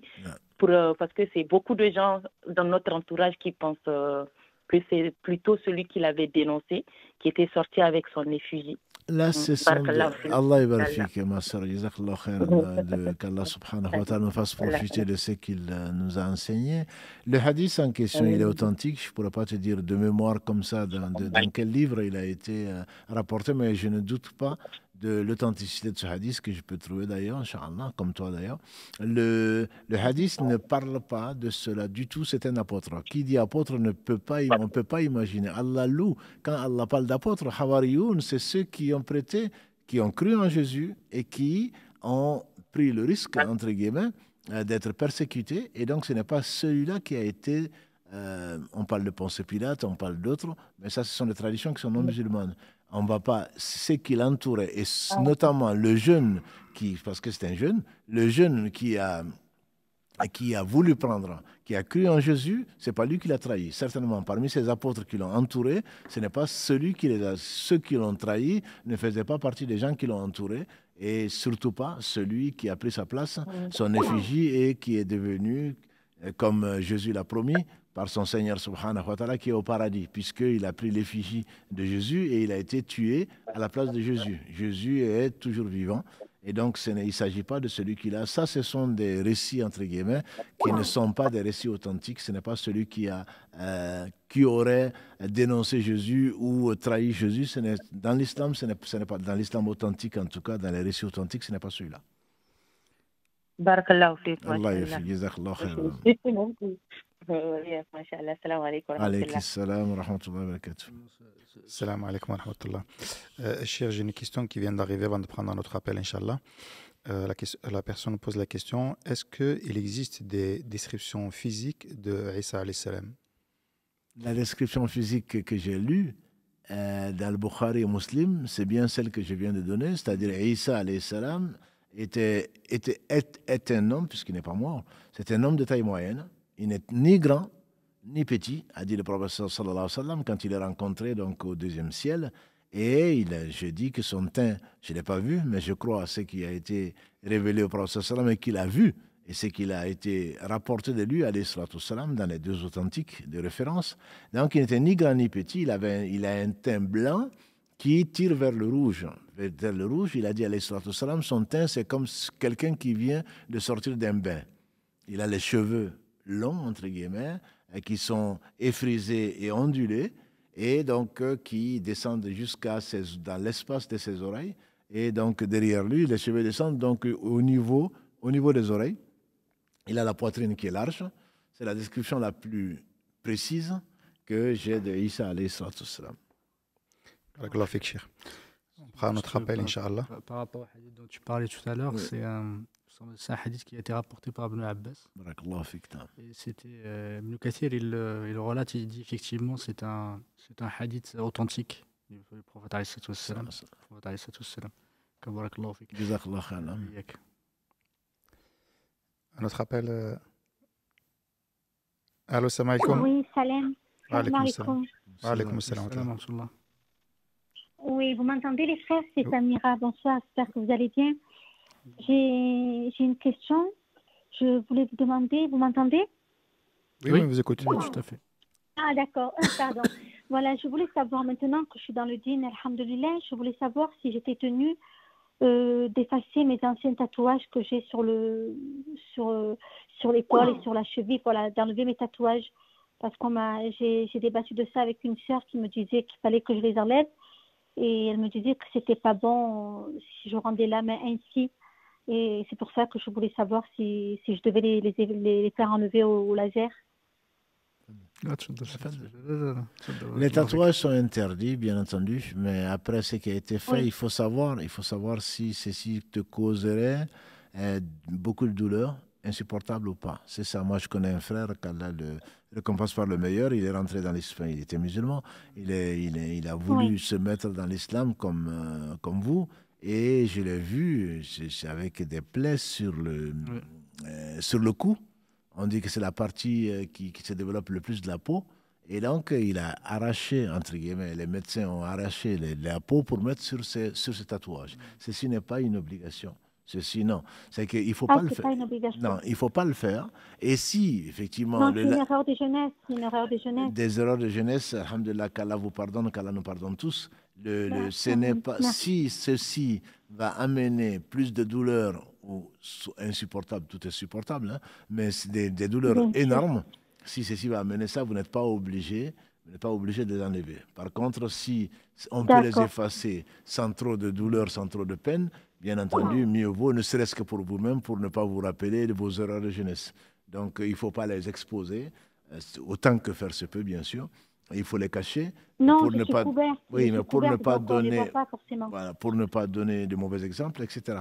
Mais vous n'êtes pas tenu d'enlever ça au laser ou à quoi que ce soit si, je ne connais pas cette technique, mais si ceci va amener donc des douleurs insupportables. C'est ça. Ben voilà, moi c'est vrai que je me passerais bien qu'importe la solution. C'est vrai que moi j'ai pas trop envie, j'ai pas trop l'énergie pour le voilà. C'est fait, ils y sont, mais elle m'a juste expliqué ça, que c'était pas bon. Quand on se fait, je sais pas, elle m'a parlé dans les rites islamiques, c'était pas très bon. Mais maintenant que vous me confirmez que je suis pas obligée de les enlever, ça me rassure. Merci beaucoup. Merci. Barakallahu fikoum. Merci. Barakallah. Merci. Salam alaikum. Un autre appel, Karim? Allô, salam alaikum. Salam alaikum, vous êtes en direct, on vous écoute, Inch'Allah. Oui, allô? Oui, salam alaikum. Oui, salam alaikum, bonsoir. Vous êtes en direct, on vous écoute. Ah, vous m'entendez? D'accord, bonsoir. Je dois poser une question sur la thématique ou pas? Vous avez appelé pour une question déjà précise, à mon avis. Donc, on vous écoute, Inch'Allah. Posez votre question. Alors, je pose une question en dehors de la thématique, si ça ne vous dérange pas. Bismillah. D'accord, merci beaucoup. Alors, ça serait plutôt une question sur les défunts. La visite des défunts quand on va au cimetière. Je voulais savoir de quelle manière était-il au courant de nos visites? Pouvait-il nous entendre lors de nos présences au cimetière? De quelle manière pouvait-il percevoir nos aumônes et nos sadakas, à savoir comment il pouvait les percevoir quand on fait des sadakas ou des aumônes en leur faveur? Comment ça pouvait être perçu? De quelle manière pouvait-il recevoir ceci? Ce qui est certain, ma sœur, c'est que, qu'Allah fasse miséricorde à tous ceux qui sont morts avec la foi en Dieu, en ses anges, et tout ce qu'on a dit. Nous allons tous certainement mourir, il n'y a pas de doute dessus. Donc, ce sont des informations, c'est du ghaib. C'est déjà ça. C'est des informations, ce sont des informations qui sont, quand elles sont vérifiées, qui ont été envoyées donc, sur le prophète sallallahu, on ne peut pas comprendre la vie qui se passe dans la tombe. On est curieux, effectivement. J'aimerais bien savoir ce qui m'attend, mais je sais qu'à part les interrogatoires, Dieu seul sait si on pourra répondre ou pas, etc. etc. Donc, les informations qui ont été données, c'est pour nous encourager à bien faire. Les sadaqas qui nous ont été recommandés, c'est bien parce que ça profite aux morts. Donc, ça, il n'y a aucun doute dessus. La façon est inconnue de moi et je pense de tout le monde. Le prophète, tant qu'il n'a pas donné d'informations dessus, on ne peut pas l'affirmer. Beaucoup de choses sont dites. Lui-même nous a enseigné ce qu'on doit dire quand on va au cimetière. Donc on leur passe le salam et on prie pour eux. On ne s'adresse pas à un mort particulier. Lui, il l'a fait parce que Dieu lui a permis de le faire pour humilier les gens qui ont défié l'islam, qui ont défié Allah et son prophète, et donc les 70 morts donc plutôt à Badr. Voilà. Après la façon, les morts sont effectivement informés. Ce n'est pas nous qui les informons, ce n'est pas eux qui nous voient. Ils sont préoccupés par autre chose. Je peux vous dire, ils ont vraiment autre chose à faire. Simplement, quand nous les visitons, Allah subhanahu wa ta'ala, de la façon qu'il a voulu, les informe de la visite d'un tel ou d'un tel. Voilà, et ils se réjouissent. Tout ça, ça c'est clair. Mais ne pensons pas que je vais le visiter tous les jeudis ou tous les vendredis et je vais lui adresser les nouvelles de la famille et ce qui s'est passé sur les réseaux sociaux et je ne sais quoi d'autre. Non, pas du tout. Ce sont des choses qu'il ne faut même pas imaginer parce que tout ce à quoi on imagine qu'il n'y a pas de preuves, ce sont des choses qui sont fausses. Donc je ne me conseille pas, ni à vous, ni à personne, d'aller imaginer ça et surtout de le raconter. Beaucoup de choses sont dites, mais c'est à ma connaissance sans aucune preuve, si Mohamed pourra me confirmer, sans aucune preuve. Mais ce que l'on sait, c'est que Allah les informe par le moyen qu'il veut, en ta fille ou un tel est venu, voilà, a fait tel sadaqa, où qu'il soit, et alhamdoulilah, ça te profite. On sait par exemple que quelqu'un qui est châtié dans la tombe, à cause d'une sadaqa de quelqu'un ou d'une invocation de quelqu'un, Allah décrète que le châtiment s'arrête, par exemple. Voilà, donc ce sont des choses, bien entendu, après la mort, comme l'a dit le prophète sallam, après la mort, les œuvres du fils d'Adam s'arrêtent, sauf 3, et il a commencé par un enfant pieux qui prie pour lui. Donc on sait que, même si on ne va pas les visiter, ce sont des choses qui leur profitent directement. De quelle façon? La façon est ignorée de moi et certainement de beaucoup de gens. Donc je ne vous conseille pas de retenir et de chercher à mettre en scène ce qui se passe. J'ai été, est-ce que je peux le saluer? Je peux l'appeler par son petit nom ou lui dire qu'on souffre de son absence? Non, ça, ce ne sont pas des choses qui sont acceptables dans l'islam. Le prophète sallam n'en a pas parlé, surtout il n'a pas permis. Les gens qui demandent aux morts, ça c'est de l'association majeure. Les morts ne peuvent rien pour eux-mêmes, encore moins pour nous. Je sais que des gens vont visiter des tombeaux ce qu'ils appellent des awliya, des tombeaux d'alliés d'Allah, etc., en leur demandant un enfant ou en allant égorger pour ceci. Ça, c'est de l'association, la forme majeure, c'est-à-dire la personne qui meurt dans cet état, elle ne sortira pas de l'enfer. Donc il faut vraiment, c'est extrêmement grave, c'est extrêmement dangereux d'attendre des morts. Le mort ne peut rien pour lui-même. Donc si votre question a une importance, elle l'a certainement. Entre autres, c'est de préciser ça. Il ne faut rien attendre des morts. Un mort est mort. Donc il ne peut rien pour lui-même, encore moins pour nous. Donc nous, on peut encore, grâce à Allah, on peut, à travers nos sadaqas, à travers nos invocations, on peut des choses pour... Voilà, exactement. Donc il faudrait qu'on investisse pour que demain, après nous, que les gens qui vont vivre après nous fassent des sadaqas pour nous, fassent des invocations pour nous, parce que Allah a voulu qu'on ait de la compassion pour les gens qui nous ont dévancés, et Allah récompense le bien par le bien. Voilà. Donc, mais je ne vous conseille vraiment pas d'écouter ou de lire et de croire surtout à beaucoup de choses qui se font, parce que le chemin est le terrain extrêmement glissant. Parce que de là, on va parler aux morts, de là, on va leur demander des choses, de là, on va espérer d'eux. Est-ce qu'ils vont me voir? Donc, je vais m'habiller de telle façon. Est-ce que c'est ci? Est-ce que cela? Non, pas du tout. On va parce que c'est un devoir. Le professeur m'a dit d'ailleurs, je vous avais interdit de visiter les tombeaux, plutôt les cimetières. Maintenant, visitez-les parce que ça va vous rappeler la mort. Nous, notre objectif, c'est d'aller se rappeler la mort. C'est ici il faut descendre de son piédestal en disant, moi je suis, mais tu vas finir ici. Donc ça doit amener de la modestie, de l'humilité et de demander pardon à Allah subhanahu wa ta'ala avant d'être là. Pourquoi se fâcher avec les gens? Pourquoi rentrer en conflit avec les gens alors qu'on va finir sous terre?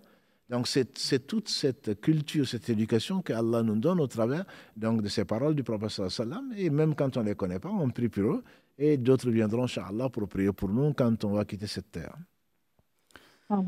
Continuer à faire des invocations, à prier dans le bon sens, voilà, pour qu'ils puissent être en paix, quoi. Inch'Allah, et surtout, on n'a pas besoin d'aller, je veux dire, au cimetière pour aller faire des invocations, notamment pour nos parents, dans la prière, en dehors de la prière. Voilà, ce serait vraiment une très bonne chose pour eux comme pour nous. Oui, c'est vrai. Demander pardon pour eux, pour nous, pour tous les croyants. Absolument, oui. Barakallahu fik, ma sœur. Merci à vous. Merci à vous pour votre réponse. Vous êtes très aimable. Barakallahu fik.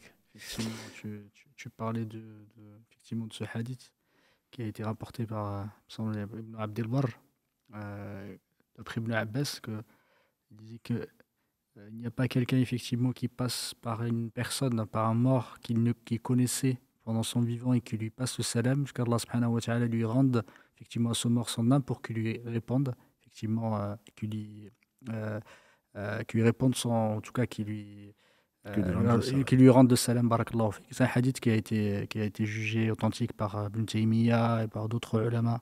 Mais effectivement, barakallahu fik, le fait justement d'insister sur Hayat al-Barzakh, cette vie, on ne sait pas justement ce qui se passe. C'est pas pour autant que ils sont vivants dans leur tombe. C'est pas forcément qu'ils nous parlent, qu'ils nous voient. C'est un moment bien spécifique, dans un cas bien particulier. Allah subhanahu wa ta'ala, de la manière dont Allah subhanahu wa ta'ala le veut, lui rend justement son âme à ce moment-là.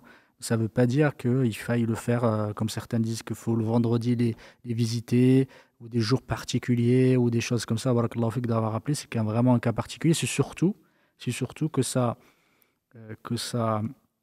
dénote de quelque chose, du devoir justement qu'on a vis-à-vis des gens qu'on connaissait, même après leur mort, c'est d'aller effectivement d'aller les visiter, et surtout, pas visiter, mais surtout d'invoquer Allah subhanahu wa ta'ala pour eux, et de se rappeler de se rappeler justement de ce qu'Allah subhanahu wa ta'ala nous a enjoint, c'est de visiter effectivement les morts, visiter ces cimetières, parce que ça nous rappelle justement la mort, ça nous rappelle vers où on va aller tous, qu'Allah subhanahu wa ta'ala nous guide et nous montre le chemin. En tout cas, barakallahu fik d'avoir parlé, parce que malheureusement, ces moments, les cimetières, la mort, ça suscite énormément on va dire,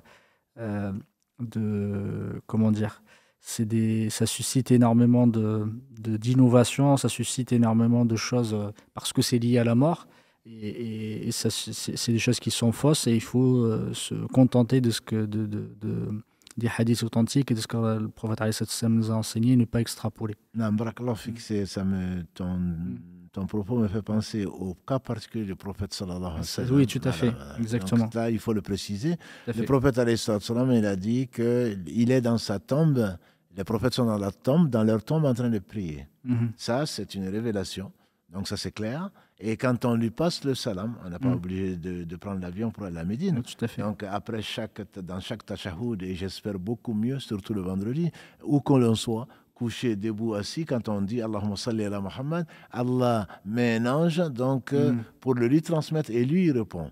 Et donc Allah interdit à Jildi, alayhi salatu wassalam, il ne parlait pas de lui-même, Allah interdit à la terre de manger donc leur chair. Eux, ils sont vivants dans les prophètes, alayhi salatu wassalam. Vivants, quand je dis vivants, ne pensez pas qu'ils sont en train d'écouter de live. Tout à fait. Voilà, ils sont vivants en train de prier. Donc ça, c'est les prophètes, alayhi salatu wassalam. En dehors d'eux, ce n'est pas le cas. Et effectivement, ce que dit ici Mohammed, je pense que c'est extrêmement important. On entend parfois, c'est l'âme de mon père qui est au ciel en train de me protéger, ou des choses comme ça. Ça, ce sont des choses extrêmement graves. La peur du mort, l'espoir sur le mort, et tout le reste, ce sont des aspects de l'adoration qui sont extrêmement importants. On ne doit adorer qu'Allah subhanahu wa ta'ala. Qu'on ait des waswas en disant le mort va peut-être revenir. Ça, c'est une peur qui vient de Satan, mais non, le mort, il est mort. Voilà, le mort, il est mort, il ne peut rien pour lui-même, encore moins pour nous. Donc, il faudrait se rassurer, entre guillemets, et surtout préparer le moment où on va, nous aussi, mourir. Donc, la personne, elle dit, voilà, je suis converti depuis plusieurs années. Ma famille est chrétienne. Venu le moment donc de Noël, il dit ça se passe bien. Par contre, pour le Nouvel An, ils veulent que j'assiste à la fête. Et souvent, ils viennent, eux, à la fête de l'Aïd. Comment dois-je me comporter dans ce cas-là? De la meilleure des façons. Moi, c'est alhamdoulilah, Allah t'a guidé, qu'Allah te guide et nous guide à une face mourir musulman. La bienveillance, c'est une chose qui est plus que recommandée. C'est une chose qui est obligatoire, surtout vis-à-vis des pères et mères. Simplement, la bienveillance, je ne dis pas qu'elle a des limites. Il faut toujours être bienveillant, même quand on refuse certaines choses. Il faut être extrêmement bienveillant vis-à-vis de ses pères et mères. Moi, je dirais qu'il ne faut pas attendre le début de l'année qui n'est pas une année, forcément l'année civile ou le reste. Je pense qu'il faut, ce qu'ils viennent aux fêtes, alhamdoulilah, aux deux fêtes, il n'y a pas de souci. Je pense qu'il faut les aimer, il faut leur téléphoner, il faut leur faire des cadeaux à l'Aïd comme en dehors de l'Aïd. L'Aïd n'est pas forcément des cadeaux pour les parents, mais à tout moment, je pense qu'il faut leur souhaiter du bien. Il faut surtout prier pour eux. J'insiste, parce que ce n'est pas... Souvent on dit, mes parents sont morts non musulmans, qu'est-ce que je fais? Mais avant, est-ce que tu as prié quand ils étaient vivants? Voilà, donc il faut vraiment prier pour eux. Quand on aime, on prie, on aimerait être rassemblés ensemble, tous au paradis. Donc je dirais plutôt qu'il faut insister sur ça. À ce moment, s'ils viennent te visiter, tu les reçois de la meilleure façon. Et ce n'est pas un repas. Le prophète sallam nous a dit que celui qui croit en Allah et au jour du jugement dernier, qu'il honore son hôte. Donc que ce soit... le premier de l'an ou n'importe quand, je pense que tu dois aller chez le boucher ou là où tu veux aller, ou si tu es le peu que tu as, de leur offrir. Mais pas forcément à l'occasion du premier. Tu n'as pas à fêter le premier parce que c'est pas une fête pour toi. Mais si tes parents viennent, il n'y a aucun souci pour que tu les honores. Moi, je te conseille de les honorer. Voilà, ça de toute façon, c'est que ce soit le premier, que ce soit le 31, que ce soit n'importe quel jour. Et n'attends surtout pas le premier pour aller les visiter ou pour aller leur offrir quoi que ce soit. Barakallahu fik, Cheikh. On prend un autre appel, Inch'Allah. Allô, salam alaikum. Alaykoum salam. Vous êtes en direct, on vous écoute, Inch'Allah. Salam alaikum, Cheikh. Salam Alaykoum alaikum, salam. Mohamed. Salam. Je voulais savoir en ce qui concerne le rattrapage des prières. Comme à partir de 10 ans, c'était obligatoire. Et j'ai fait un peu mes comptes, il y en a pas mal. Est-ce qu'il faut tout rattraper ou alors passer sur ça? Et surtout, une autre question qui est en rapport. Comme la prière à la Mecque, c'est compté pour 100 000. C'est ça. Est-ce que ça compte est-ce qu'on peut rattraper avec ça? Tu Un sors, peu cédé de ça, ouais. non, tu sors ta calculette. Non. Tu multiplies tout J'ai par sorti 100 000. ma calculette. Non, J'ai déjà fait. non, alhamdulillah, qu'Allah nous Il y pardonne. en a pas mal, il y en a pas mal. Non, mais c'est qu'Allah te pardonne, qu'il nous pardonne tous. On a déjà parlé de ce sujet, hein, mais peut-être quand même on fera un TikTok, c'est pour ne pas dire une vidéo dessus. Là, il y a 3 avis. Il y a 3 avis, mon frère. Premièrement, ce n'est pas à 10 ans que c'est obligatoire. Le prophète sallam a dit à enseigner à vos enfants, ordonnez plutôt à vos enfants la prière à 7 ans. Et à 10 ans, à 7 ans, oui. Et à 10 J'ai ans. rajouté 3 ans. Là. Non, tu n'as pas rajouté 3 ans. Il a parlé de 10 ans. À 10 ans, donc corrigez-les s'ils ne la font pas. Donc c'est ce que tu as pris pour l'obligation. Mais pour les parents, c'est une obligation. Mais pour l'enfant, tant qu'il n'est pas pubère, ce n'est pas une obligation pour lui, ça ne compte pas. Ça ne compte pas s'il ne le fait pas. Ça compte bien entendu s'il le fait. Ça compte pour lui, c'est du bonus. Donc par rapport à la prière à partir de l'adolescence, c'est une obligation. Et c'est l'acte le plus aimé d'Allah subhanahu wa ta'ala après la foi. Donc le fait de ne pas le faire, tu n'es pas le seul malheureusement, qu'Allah nous pardonne tous. Il y a 3 avis. Le premier avis, c'est le plus simple, c'est le plus dur, mais c'est peut-être celui-là. L'école de l'imam Ahmad, qu'Allah lui fasse miséricorde, ainsi qu'à tous nos savants, dit que celui qui ne prie pas n'est pas musulman. Celui qui ne prie pas n'est pas musulman. Ça veut dire qu'il y a beaucoup de divorces dans nos familles, puisqu'on sait qu'en France, on dit qu'il y a 70% de personnes qui avouent ne pas prier. Ça veut dire que leur femme est divorcée automatiquement, il n'y a pas besoin de passer sur le juge, et que leurs enfants ne sont peut-être pas les enfants. Donc c'est quelque chose d'extrêmement grave. Donc on ne peut pas rattraper quelque chose en disant « Oh mon Dieu, quand je n'étais pas musulman ». Voilà. Pour cela, on demande pardon à Allah et on ne rattrape pas les prières. Parce qu'on ne peut pas dire à Dieu, quand je n'étais pas musulman, voilà, maintenant je vais le rattraper. Ça, c'est le premier avis. Le deuxième avis, qui est l'avis majoritaire des 4 écoles, c'est 3 écoles sur 4, donc les 3 premières écoles, qui disent que c'est une dette. Effectivement, la prière est une dette, et donc tu te dois de rattraper minimum les prières d'une journée par jour. C'est-à-dire 5 prières par jour. Certains vont même jusqu'à 2 prières par jour pour ne pas te compter parmi les négligents. Et si effectivement tu dois 20 ans, tu dois 30 ans, ça veut dire que la calculette, donc c'est vite fait. Et ce n'est pas en le faisant, les 100 000 prières, c'est les prières qui sont actuelles et qui sont obligatoires. Ce n'est pas, je vais aller à la Mecque lors de la Umrah, je vais passer mes jours à prier là-bas. Non, c'est la prière obligatoire qui est récompensée 100 000 et pas la prière à rattraper entre guillemets. Donc cela, il ne te parle pas de rattraper, il parle de qada. Qada, c'est la prière qui est due. Alors, ce n'est pas, on ne rattrape pas une prière entre guillemets, puisqu'Allah dit, notamment dans la sourate 4, verset 103, Inna salata kanat al-mu'minina kitaban mawquta. La prière est pour les croyants, une obligation à des moments bien déterminés. Pensez, c'est ce que je crains surtout. J'ai rattrapé ma prière. Ça veut dire que j'ai donné à Allah ce que je lui devais. Or, ce n'est jamais ça. Allah t'a invité à prier. Tu n'es pas le seul, malheureusement, mais ce n'est pas une raison de consolation qu'on a refusé de répondre à son appel. Donc dire qu'on a rattrapé, on ne peut pas le dire. Le troisième avis qui me séduit, c'est celui qui est de Ibn Hazm, entre autres, qui est des Zahirites, qui disent que en réalité, la prière, tu ne peux pas la rattraper, mais tu demandes pardon à Allah et tu multiplies les bonnes actions, notamment dans la prière. Parce qu'au jour du jugement dernier, Allah va dire aux anges, regardez le livre de la prière de mon serviteur. S'il est bon, j'accepte tout. Les anges, qui n'ont pas besoin de calculette, vont prendre toutes les prières faites, obligatoires, et ils vont regarder si Allah a multiplié la prière. On sait que quand on prie, Allah multiplie par 10. Si tu le fais en groupe, c'est de 25 à 27 fois, etc. Donc, avec ce calcul, avec ces facteurs plutôt correctifs, si ta prière, alhamdulillah, Allah a voulu l'accepter, les prières que tu as faites, il se peut que tu n'aies pas besoin d'autre chose.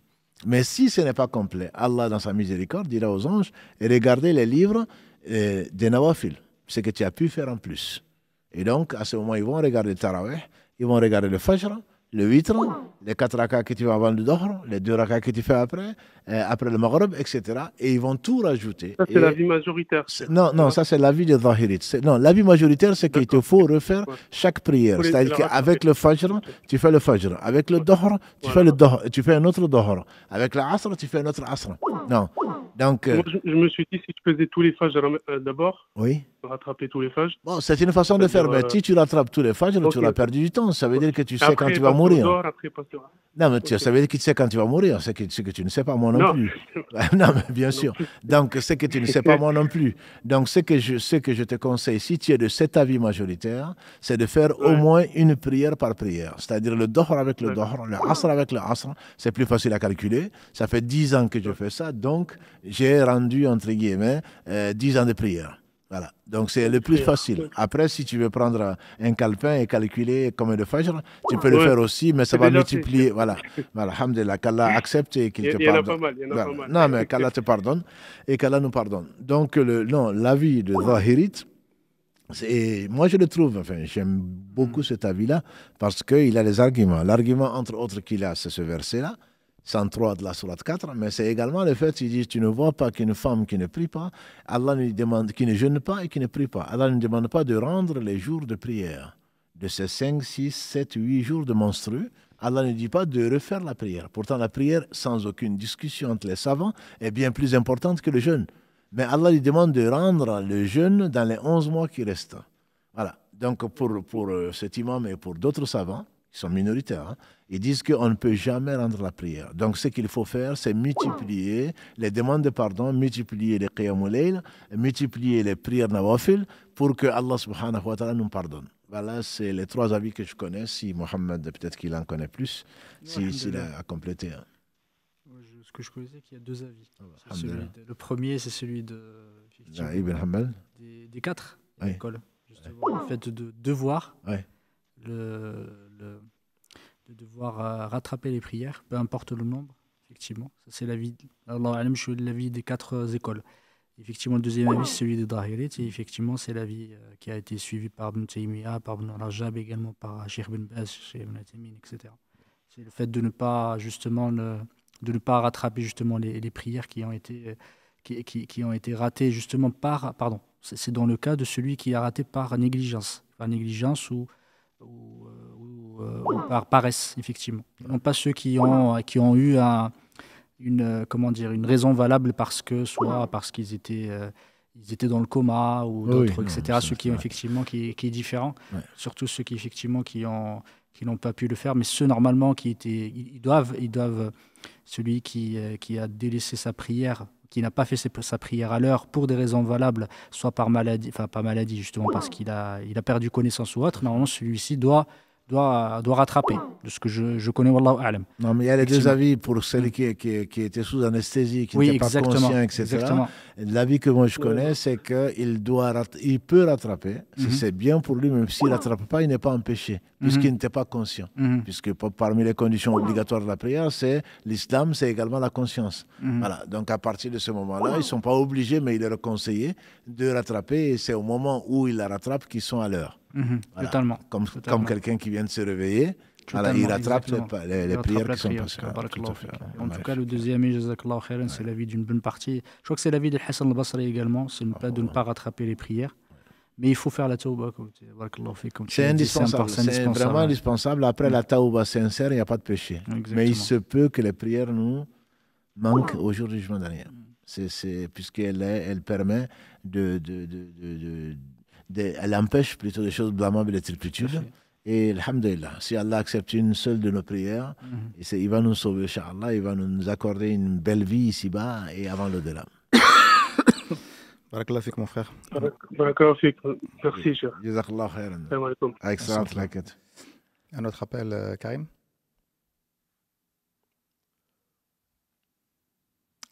Oui, non. Je crois qu'on a... C'est bon. Oui, salam alaikum. Allô, salam alaikum. Alaykoum salam. Vous êtes en direct, on vous écoute, Inch'Allah. Ah, vous m'entendez bien? Très très bien. Alors, salam alaikum à vous, salam alaikum à toute l'équipe et à toutes les personnes qui suivent le live. J'avais une question sur le libre arbitre et la volonté d'Allah. Je suis pas sûr d'avoir tout bien compris sur ça, alors je vous explique comment moi je le comprends. Et Inch'Allah, vous me dites si c'est ça ou pas. Alors, moi, comment j'ai compris le libre arbitre et la volonté d'Allah, c'est que la volonté d'Allah, c'est qu'il nous ait accordé le libre arbitre. Et que du coup, c'est nous qui faisons le choix de faire le bien ou le mal. Et que du coup, quand on dit que Allah veut ça pour nous ou ne veut pas ça pour nous, c'est qu'en fait, il nous a sa volonté et qu'il nous ait laissé le choix, en fait. Et j'aurais voulu savoir si ma compréhension était erronée ou c'était la bonne. Ta compréhension n'est pas erronée, elle n'est pas complètement juste non plus, parce que ta volonté rentre dans la volonté d'Allah. Tu ne saurais dire wa ma tasha'una illa yasha Allah. Vous ne voudrez que si Allah le veut, comme il le dit à la fin de la sourate Takwir. Mais ce que tu dis est bien plus proche de la vérité, contrairement aux gens qui mettent une contradiction entre le libre arbitre. Si on n'était pas libre, tu serais ni au téléphone, ni en train de suivre le live, ni nous ici. C'est parce qu'il y a un libre arbitre qu'il y a une récompense qui est méritée. Voilà, donc le libre arbitre existe quand les animaux qui n'ont pas le choix, entre guillemets, qui n'ont pas de raison, ces animaux seront poussières. Voilà, donc ils ne seront pas récompensés ni par le paradis ni par l'enfer. Donc le libre arbitre existe effectivement. Notre volonté, c'est Allah qui nous la donne et on la concrétise soit par l'obéissance à Allah, soit la désobéissance. Mais bien entendu qu'on ne le ferait que si Allah nous le permet, pour ne pas oublier que Allah, il est au-dessus de tout, notre volonté est incluse dans la sienne. On ne peut rien faire sans sa volonté. Je reviens encore sur le la hawla wa la quwwata illa billah. Rien n'arrive dans le royaume d'Allah si ce n'est ce qu'il veut. Ce qu'il veut dans le sens de volonté universelle. Rien n'arrive sans la volonté universelle d'Allah. Par contre, on a une volonté religieuse qui est le fait de vouloir faire quelque chose. Et cette chose, si on l'a fait, c'est grâce à Allah. Et on ne peut la faire que si Allah le veut. Et c'est pour cela qu'on est récompensé. Donc bon, on a fait toute une série dessus sur le décret, etc. C'est ta conception ou ta position reste très proche de la vérité et qu'Allah subhanahu wa ta'ala nous enseigne ce qui ne peut être utile. Mais c'est un débat, comme le disent les anciens, c'est comme la poule et l'œuf, quoi. Et le prophète sallam s'est vraiment mis en colère. Je n'étais pas là, mais j'y crois. Il s'est mis en colère quand il a vu des gens, donc ses compagnons, des compagnons plutôt, en train de discuter de cette question-là. Il a dit, les gens d'avant vous ne se sont perdus qu'en se lançant dans des discussions comme ça. Donc, on est sûr qu'on est libre. La preuve, c'est qu'on est là. On fait on fait des choses volontaires. Mais en même temps, Allah, il est au-dessus de tout. Sa volonté englobe toutes choses. Donc, il ne faut pas prendre une partie du livre d'Allah et la frapper contre une autre partie du livre d'Allah. Donc, il faut être vraiment pragmatique, entre guillemets. Allah a dit ça, je veux le faire. Et c'est pour cela, d'ailleurs, mon frère, que même si tu veux faire une chose que tu n'y arrives pas, Allah, il te l'accorde quand même. Voilà. Donc, il faut voir ces côtés-là et prendre la vie, entre guillemets, du bon côté. Il n'y a pas de mauvais côté. Et pour prendre la vie, vraiment, il faut être positif, Inch'Allah, et qu'Allah nous accorde le succès. Inch'Allah. Barakallahu fikum. Allah yabarfik. Allah yabarfik. Je vous remercie pour vos lives. C'est vraiment important pour la communauté. Ça sert beaucoup. Barakallahu fik, mon frère. Salam Salam. Un autre appel, Karim. Allô, salam alaikum. Wa alaikum salam. Vous êtes en direct, on Allô? vous écoute. Ah, d'accord. Je suis en direct. Oui. J'avais une question. Je voulais. Vous m'entendez ou pas? Oui, très très bien, on vous écoute. Oui? Oui, allez-y. Ah, d'accord. Excusez-moi. Oui, j'avais une question. Je voulais savoir. J'avais une question par rapport au fait qu'on dise que Allah, subhanahu wa ta'ala, il s'est établi au-dessus de son trône. En fait, je suis allée dans une mosquée où l'imam a dit que en fait, Allah était de partout. Du coup, ça m'a un peu perturbée. J'aurais aimé avoir une précision par rapport à ça. Le dogme des gens de la Sunna et de la Jama'a, c'est qu'Allah subhanahu wa ta'ala est au-dessus de sa création Et Allah le dit au moins dans 7 versets. Et Ibn Qayyim dit qu'il y a plus de 1000 versets sur les 6000, 1000 arguments qui vont dans ce sens-là.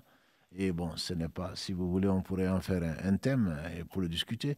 Mais Allah affirme entre autres dans la sourate Taha, Ar-Rahman al-Arsh istawa, dans la sourate 32, خلق السماوات والأرض وما بينهما في 6 أيام ثم استوى على العرش. Il y a au moins 7 versets où Allah l'affirme de façon péremptoire, sans aucune discussion, sauf chez les Jahamites, des gens qui déforment, qui refusent certains attributs d'Allah subhanahu wa ta'ala. Dire qu'Allah est partout, on vient de le faire aujourd'hui d'ailleurs.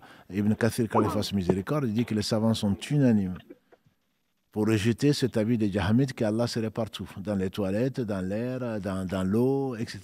Non, Allah, il est trop élevé, subhanahu wa ta'ala, dans son être, comme dans ses noms et attributs, il n'a besoin de rien, subhanahu wa ta'ala. Mais quand il s'est élevé, il est élevé comme ici à sa majesté. On ne va pas imaginer un attribut d'Allah et encore moins Allah.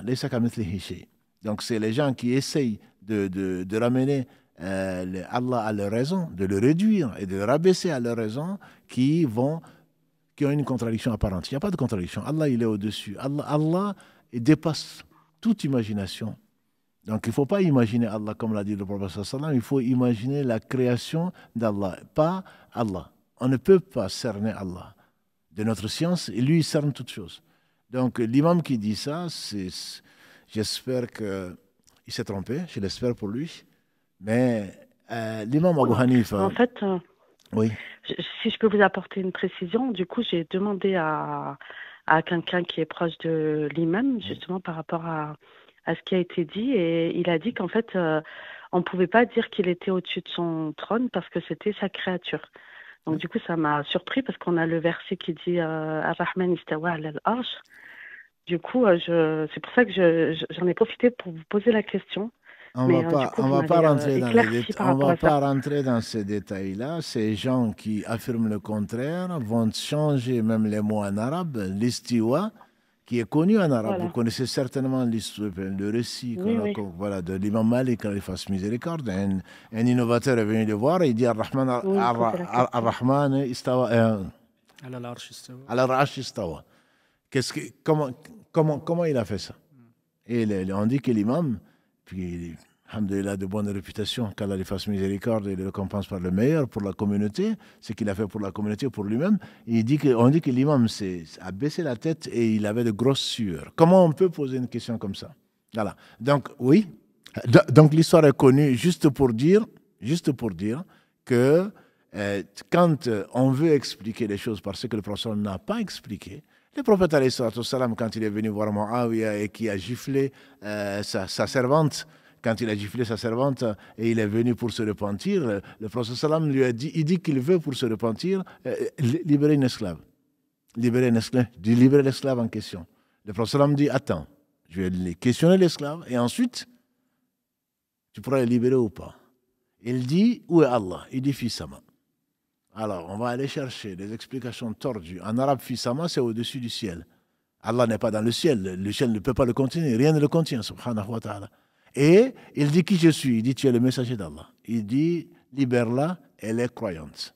Donc il y a beaucoup, je vous dis, il y a 1000 arguments pour le faire. Ensuite, déformer la religion pour l'amener à notre raison, c'est ramener Allah à notre raison, ce qui est impossible. Donc Allah subhanahu wa ta'ala nous enseigne la vérité et qui nous permet de la suivre plutôt que de spéculer et de rentrer dans des considérations comme ça. Juste on s'excuse par rapport à la sœur, le frère Karim n'a pas fait exprès de la couper, donc alhamdoulilah, on l'a coupé, donc elle n'a peut-être pas compris. Juste une mauvaise manip de notre part, veuillez nous en excuser. Pardon. Tu as un autre appel, Karim? Allô, salam alaikum.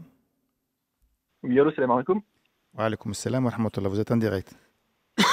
Ok, super, je vous remercie, barakallahu fi. Alors, j'avais une question en fait par rapport à, je ne sais pas si vous voyez, c'est quoi, ça s'appelle la lithothérapie. C'est en fait l'énergie des pierres. Je ne sais pas si vous voyez c'est quoi. Je donne l'exemple par exemple de l'œil du tigre, où vous savez, il y a des pierres qui ont des noms. Et je voulais savoir si en fait c'était haram ou pas, parce que moi, en fait, je me suis rendu compte que en fait, l'énergie des pierres, je la ressens. Et du coup, d'autres personnes ne la ressentent pas. Et en fait, je sais qu'en tout cas, il y a quelque chose dans les pierres et l'énergie, ça, c'est une certitude. Et je voulais savoir, en fait, s'il était haram ou pas en fait, de prendre des pierres et de pouvoir utiliser l'énergie, en fait. Comme il y a certaines âmes qui sont faites avec des pierres. Tu connais la... Je suis désolé, moi je ne connais pas cette... Il y a beaucoup de choses qui sont... Comme je fais très peu confiance à ces choses que l'on trouve sur Internet, etc. J'en ai entendu parler, mais je ne connais vraiment ni la technique, ni quoi que ce soit. Je ne l'utilise pas, je ne sens pas d'énergie de pierre. Allah fait ce qu'il veut. Que ce soit ponctuel ou une karama ou autre chose, je n'ai absolument aucun doute. Mais se soigner avec des pierres, moi j'attends la preuve. Je ne sais pas. Honnêtement, je ne sais pas. Je ne peux pas te dire que c'est haram. C'est Allah qui dit, voilà. Donc, Allah alam, c'est Allah, subhanahu wa ta'ala, seul qui dit que c'est halal ou haram. Donc, je ne suis pas de cette école-là de dire que c'est haram parce que je ne sais pas. Celui-là, je ne sais pas. Je ne connais pas la technique. Voilà, je ne sais pas. J'avais ma mère qui avait une question. Tiens. Salam alaikum. Comme salam, toi. Ouais, j'avais une petite question. Je voulais savoir par rapport à la femme qui travaille lorsqu'elle a son propre revenu. Est-ce que, par exemple, si par exemple je veux faire un puits et que mon mari, par exemple, n'est pas d'accord, mais j'ai mon propre revenu, est-ce que je peux le faire quand même ou pas? Alhamdulillah. Je ne vois pas pourquoi le mari ne serait pas d'accord, mais de toute façon, il y a votre revenu, il y a une zakat dessus. Si vous avez des économies qui atteignent le seuil imposable dont on a parlé dans cette même salle, vous devez dépenser ce que vous avez, ce qu'Allah vous a confié, et vous serez interrogé dessus. Ce n'est pas le mari qui va être interrogé dessus, sauf s'il vous voit gaspiller et il ne retient pas, entre guillemets, il ne vous conseille pas.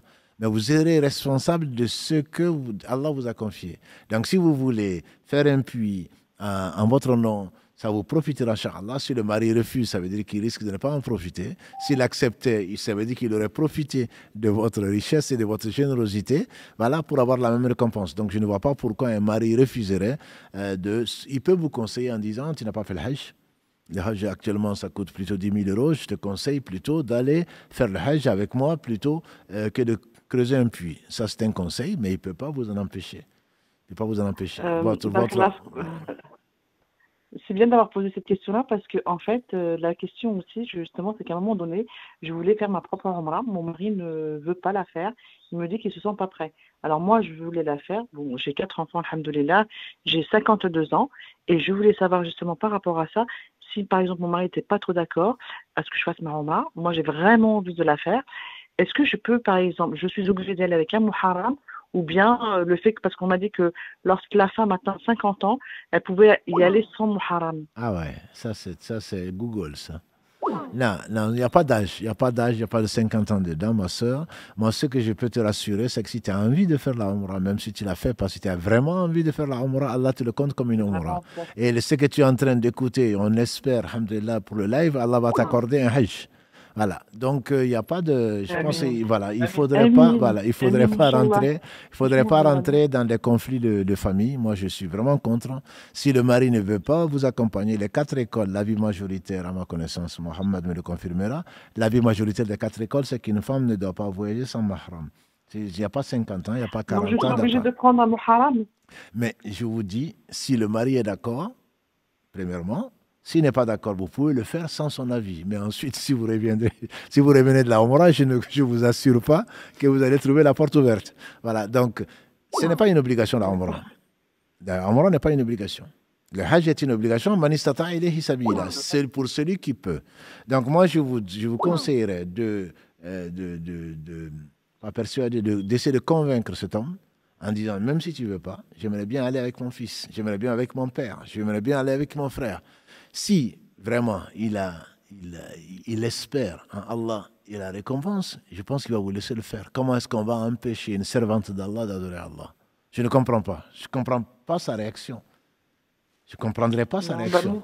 Il a parlé et après, il s'est un petit peu énervé. Voilà. Il a dit, bon, vas-y, fais ce que Voilà, mais justement, pour éviter son énervement, visiblement vous avez un mari qui est énervé, voilà, ne l'énervez pas. Moi, je vous conseille de prier Allah, subhanahu wa ta'ala, et de laisser tomber cette idée pour le jour même, la semaine d'après, et vous lui faites très plaisir. Et après, vous lui demandez, est-ce que tu ne veux pas m'accompagner à la Umrah? D'ailleurs, je suis prêt à te payer la Umrah. Peut-être qu'il va changer d'avis. Peut-être qu'il va changer d'avis si ce n'est pas lui qui paye. Donc, bon, je sais qu'alhamdulillah, grâce à Allah, vous arrivez à beaucoup de choses. Donc, je vous conseille simplement de la diplomatie, de la sagesse, et ne pas absolument, j'ai envie de faire la Umrah, et donc il faut que j'y aille.